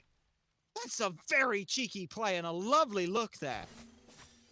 That was beautiful patience coming out of a Hellreed, waiting for Bereavement to back up just enough to be in range of his chain. And all that because Hyper came back full health with his teleport on King Arthur. And that's not something Bereavement wanted to mess with 2 levels down. Certainly doesn't look to be the case. Hyper Beast as well, just really trying to put through that tankiness, opting for the full tank boots. Not worried about how much damage they output. They can already hit their head on the keyboard, so they'll do more than enough damage. Left side, we've seen this one play out before. No beats for the Cooper, so we'll have to use the airstrike immediately. This time, Scroll isn't going to get baited into a bad fight. No, the difference is instead of airstriking into the jungle, he airstrike back to the tier 1 tower. So there's nothing to be baited there. Thankfully, Scroll didn't develop Yuki towards it, but Fred's trying to be cheeky. But he's sitting on a ward. Fred's trying to be cheeky, but the Cooper didn't back and opted to stick around because they have that lifesteal. Really important difference. Scroll going for Transcendence for a high amount of power. Cooper just wants to get through the early game and come on with some sustain. Hyper Beast, as you mentioned before, with that glass shield, able to sustain him with 3 members there under a tower. Went for the tank boots this time though. And just, man, this little poke fight, he's just harassing Bereavement. Look at that damage output, even with those tank boots. But mid lane, Athena channels the ultimate, goes straight over to the left-hand side where a gank was going down. Scroll was taken. Gets put down. That's the 2nd time now. And it was actually a really nice work there. Everyone from Epileptica wanted to try and fight mid, so getting Lacerate out was a nice look. Scroll actually got caught in Whirlwind of Rage and Steel, and I'm a little shocked. It looks like beads are up, unless they came up right as he died, that he didn't use them to get out. I would have to assume they did that, or they felt that they were dead to rights anyway, because he didn't have his leap. Don't forget, Whirlwind of Rage and Steel still does damage, even if you're not being CC'd by it. So you got to be careful not to beads unnecessarily. Back over here. Well, there's King Arthur ult. Shouldn't be up for too long, or take too long to get that one back up. Bereavement can't really get a foothold in this lane, it seems. No difference. Oh really, my goodness! As I was about to say, Strike was ridiculous. Now though, left-hand side, Gorillas in the Mist do answer back on 1, so it's a 1-for-1 across the map, but members from Gorillas still posturing around Gold Fury. They kind of want to take a little bit more of a fight. They do get 1, and that's the Sobek. That should be all they want now. They should be good to try and start up this Gold Fury. Members from Epileptica are kind of around, but there's not really much they can do here. They've got to be careful. You say not much they can do, but they do have an Isis who has her ultimate. One of the best objective secures in the game. As long as she's around, it's hard for Gorillas in the Mist to really secure any objective. Not to mention the turnaround damage output that there could be there. Gorillas weren't necessarily as healthy as they might want to be, so you can't really afford to tank a Gold Fury and 3 or 400 damage from the Ice Assault. Right-hand side, tower has fallen, and King Arthur is just doing what he can. That's a lot of anti-healing now for the King Arthur. No Glad Shield procs are going to save him. He's just trying to buy time as much as he can. He will be able to get away around the backside. Dodgy, Trickster Spirit slow is good, and now they're starting to put some turnaround damage in. Buzzy, though, in mid lane, able to pick up Isis. So good luck. Athena, Defender Olympus is good, but it doesn't matter. Bereavement does enough damage. Oh, Bereavement gets taken out by the damage of the Dodgy. That's another ult wasted now, and again, this is still a complete slugfest. Yeah, almost feels like an arena in every lane. Just every time they see each other, they want to just slap it nonstop, especially Hyper on this King Arthur. And as you said, even though Glad Shield couldn't save him, the movement abilities he's got in his kit, more than enough to get him away. But Hellry just being the big difference here, able to be where he needs to be to finish these kills off. And unfortunately for Laceration, that ultimate goes down without being able to get the solo lane. And now Bereavement missed even more farm. And it's just starting to go in Epileptica's favor. Look at this. Hyper Foxy is dragging 3 members over to this side. As soon as he sees all 3 of them, that should be him screaming to those guys. Guys, get over there. There's Poseidon as well. Look at that. I'm immediately screaming, go gold. You've got Isis here, and that's exactly what they're going to do. The Isis was popped very early, though. Cooper forced away by the Darji, who opted for the Transcendence to get that going. Epileptica grabbed Gold Fury in exchange for Hyper Beast. Sure, I'm fine with that. Pyro will go down for Gorillas, but that can't be worth for Gorillas, right? I don't know, maybe it is. Hyper Beast dying allows Bereavement some time to free farm, possibly get this tower down, level out his lane, maybe level out in XP as well. And if that's the case, even though you're down in gold because of the Gold Fury, it's not like anyone got picked on the side of Gorillas in the Mist either, so... And at the end of the day, he's going in again. I'm not sure why Scroll keeps trying to take these fights going forward. Mid lane, the Barney going down. Well, I say Barney. It was actually the Jing Chen who ends up falling. Now this left-hand side, the sustain really starting to play a problem for Gorillas, or for Scroll was taken. Dodgy goes up into the air because of the concerns there were. Beads gets a 3-man taunt into a 3-man Kraken. That's a double kill immediately for the guys over on Gorillas in the Mist. Now Sobek doing what he can to just try and get away, but he's getting controlled and taken down low. Should be dove under tower. Buzzy Bomber gets another official triple kill. 8-0-1 again this early. Buzzy Bomber and Lacerations have been the driving force in the second games and the turning around factor for this one. Hellreed going up, getting chains, focused on the Laceration when he couldn't get Buzzy the first time, but Buzzy came back, and because Hellreed just tunnel vision on the Laceration, instead of making sure Buzzy wasn't making his way back, as he did still have a third chain, ends up going straight down and meeting 2 of his teammates into one big Kraken. And yet again, just like last game, a multi-man Kraken favoring Buzzy. And that is to be fair, that is every Poseidon's fantasy to get that level of Kraken. It's just, you force Shell, you get 2 picks instantly on the 2 characters who are currently doing the most damage to your team, and now you end up in this situation.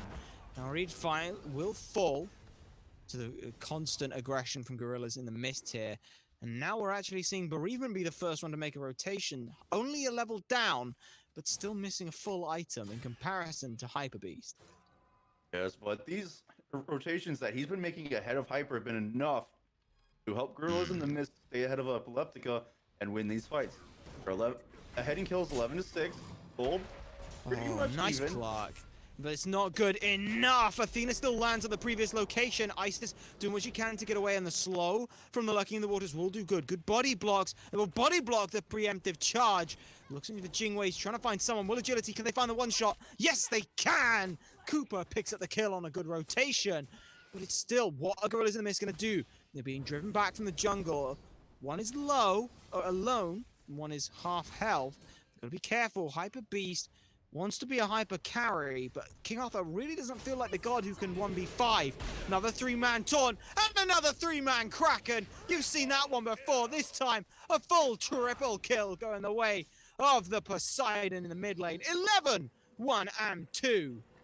And mid-tier 2 taunt. unfolds. Blink taunt, beautiful out of Laceration. They're just going right around the corner. Not expected by the 3 members of Epileptica. And now we are seeing a repeat of the previous game. Buzzy Bomber, Laceration, Firebrand to Fred. The combination has yet again started taking control of this one. And Girls in the Mist looking at Fire Giant, but this is a little risky. Very risky. Scroll takes one down. They reset Fire Giant for a moment. They gotta be careful. Jingwei does have a little bit of additional damage, but numbers were low. Thankfully, no one else from Epileptica wanted to go and try and defend on this, which surprises me. If they're gonna all in with your ADC there, maybe throw the ices as well. She can pop her ultimate at will, even in death now, so that could be a cheeky way to steal it, or buy enough time for Epileptica to mount a stronger defense. Now, unfortunately, Thor was on the other side of the map getting red buff. Looking on the other side of the map, Primal Fury is about to respawn, and it looks like Gorillas in the Mist are actually going to be setting up for this fairly soon. But recognizing how this mid lane, Laceration wants something quick. Well, that's what they're going to go for. Charge Break comes out. Fred will just walk away with that. You mentioned, though, that Gorillas in the Mist are the ones who are kind of gorillas in the driving seat right now. The lead that they have is only 2,000. This Fire Giant is more of what's going to enable them, I feel, to really look anywhere on the map. Yeah, really, I would like to see the Primal Fury go down just so that you can take the gold away from Epileptica. Don't allow them to come back in. And really, the 3 members of Girls in the Mist going towards the dual lane right now. I want to get this tier 1, strip away the purple buff from the jungle.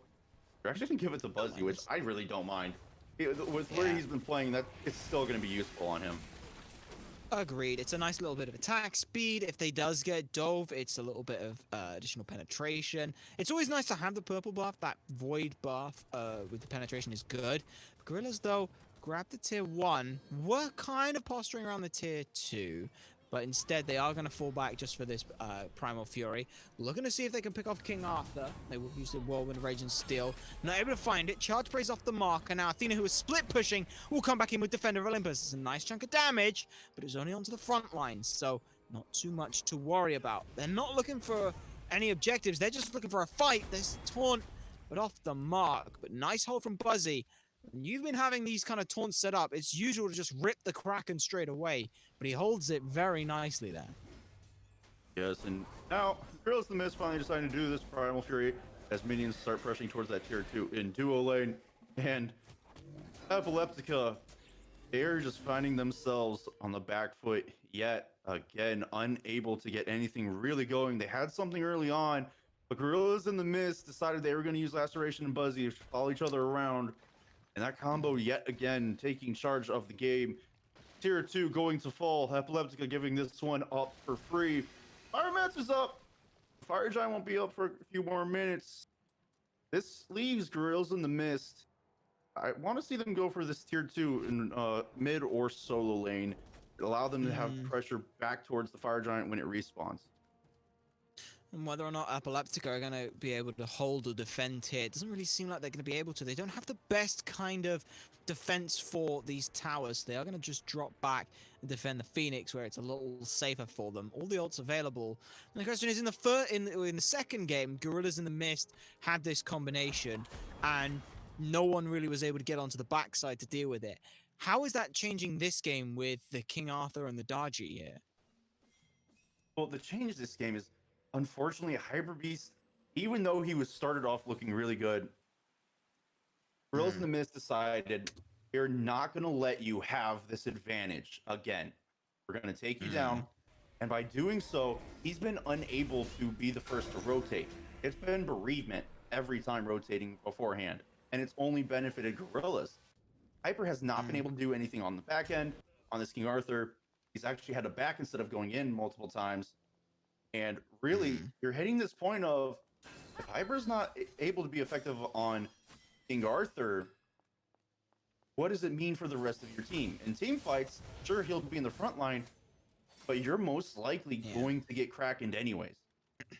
And that's the problem as well, is they picked this King Arthur into Poseidon, who has a fantastic matchup. That cripple, when you have 3 abilities that you just suddenly can't use, King Arthur can't face roll on people. And if his job is to get into the back line, stop the mage or the ADC from doing a lot of damage and constantly heal up, and you can't do that now, what are you supposed to do on King Arthur? And that's why I was asking how this is supposed to change, because if Darji is supposed to get to the backside, who's following up on that? It Really, has to be the Sobek, right?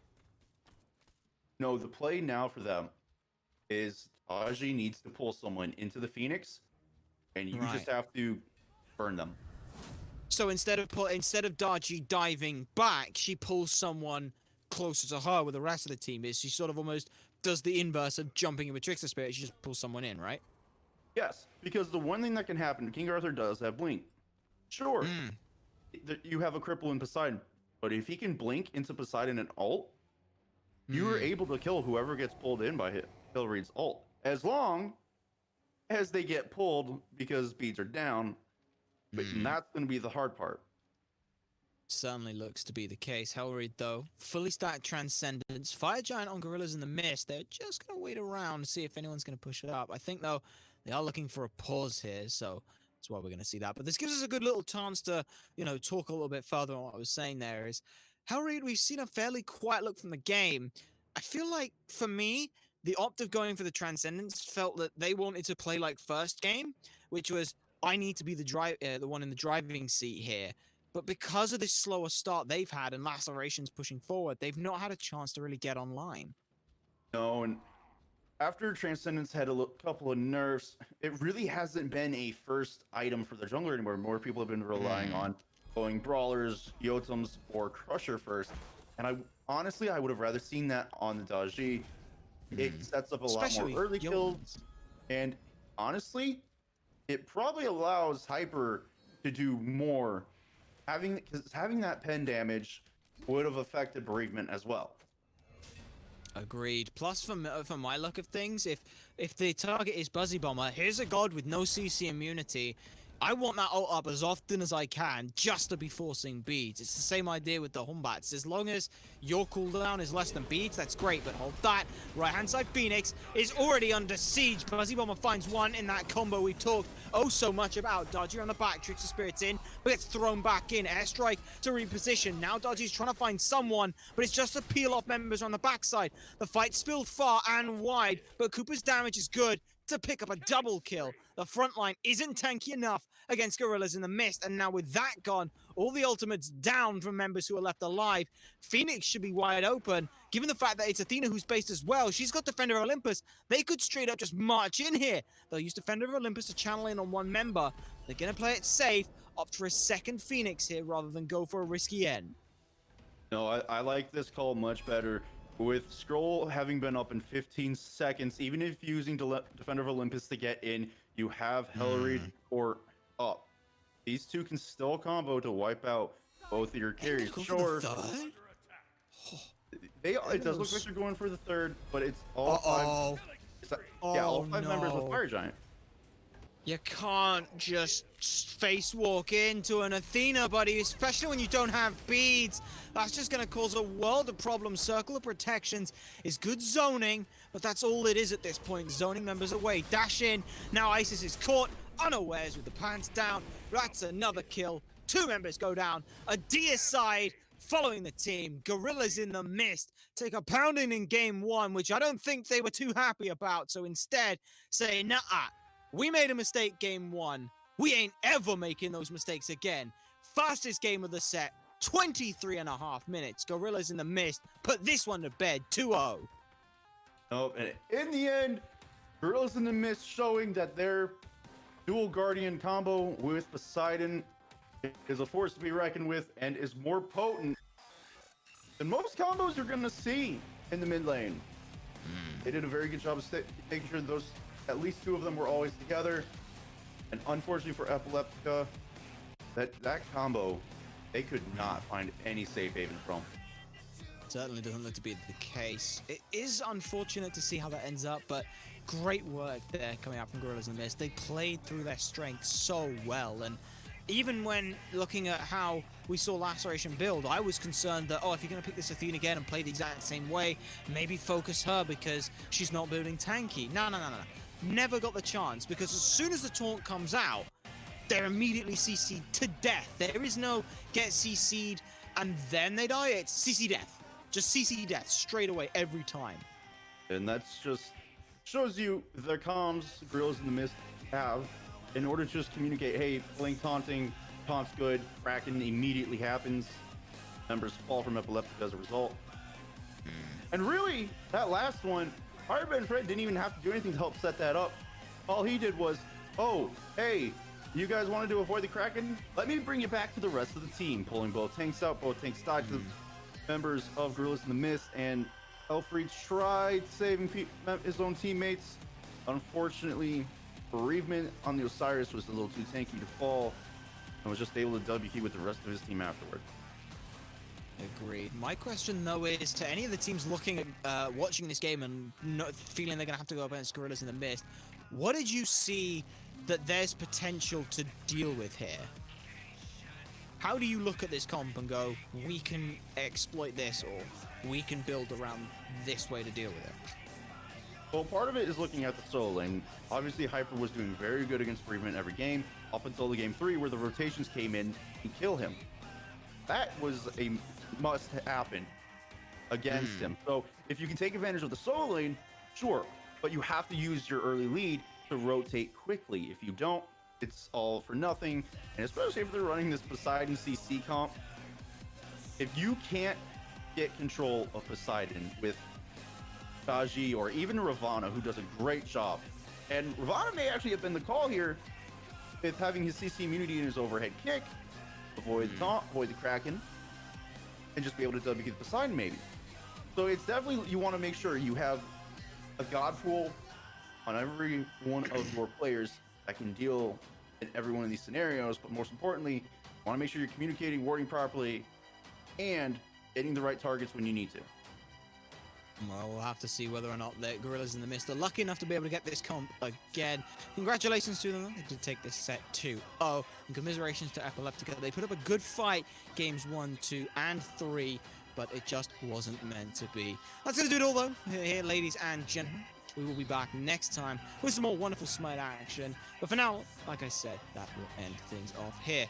My name has been Supersonic Blur, joined on the desk by TIH Vengeance. Our producer and cameraman, our eye in the sky for this evening, has been Margin Boucher, so thank you very much to them as well. And of course, you guys, you've been a fantastic audience. We'll see you all next time.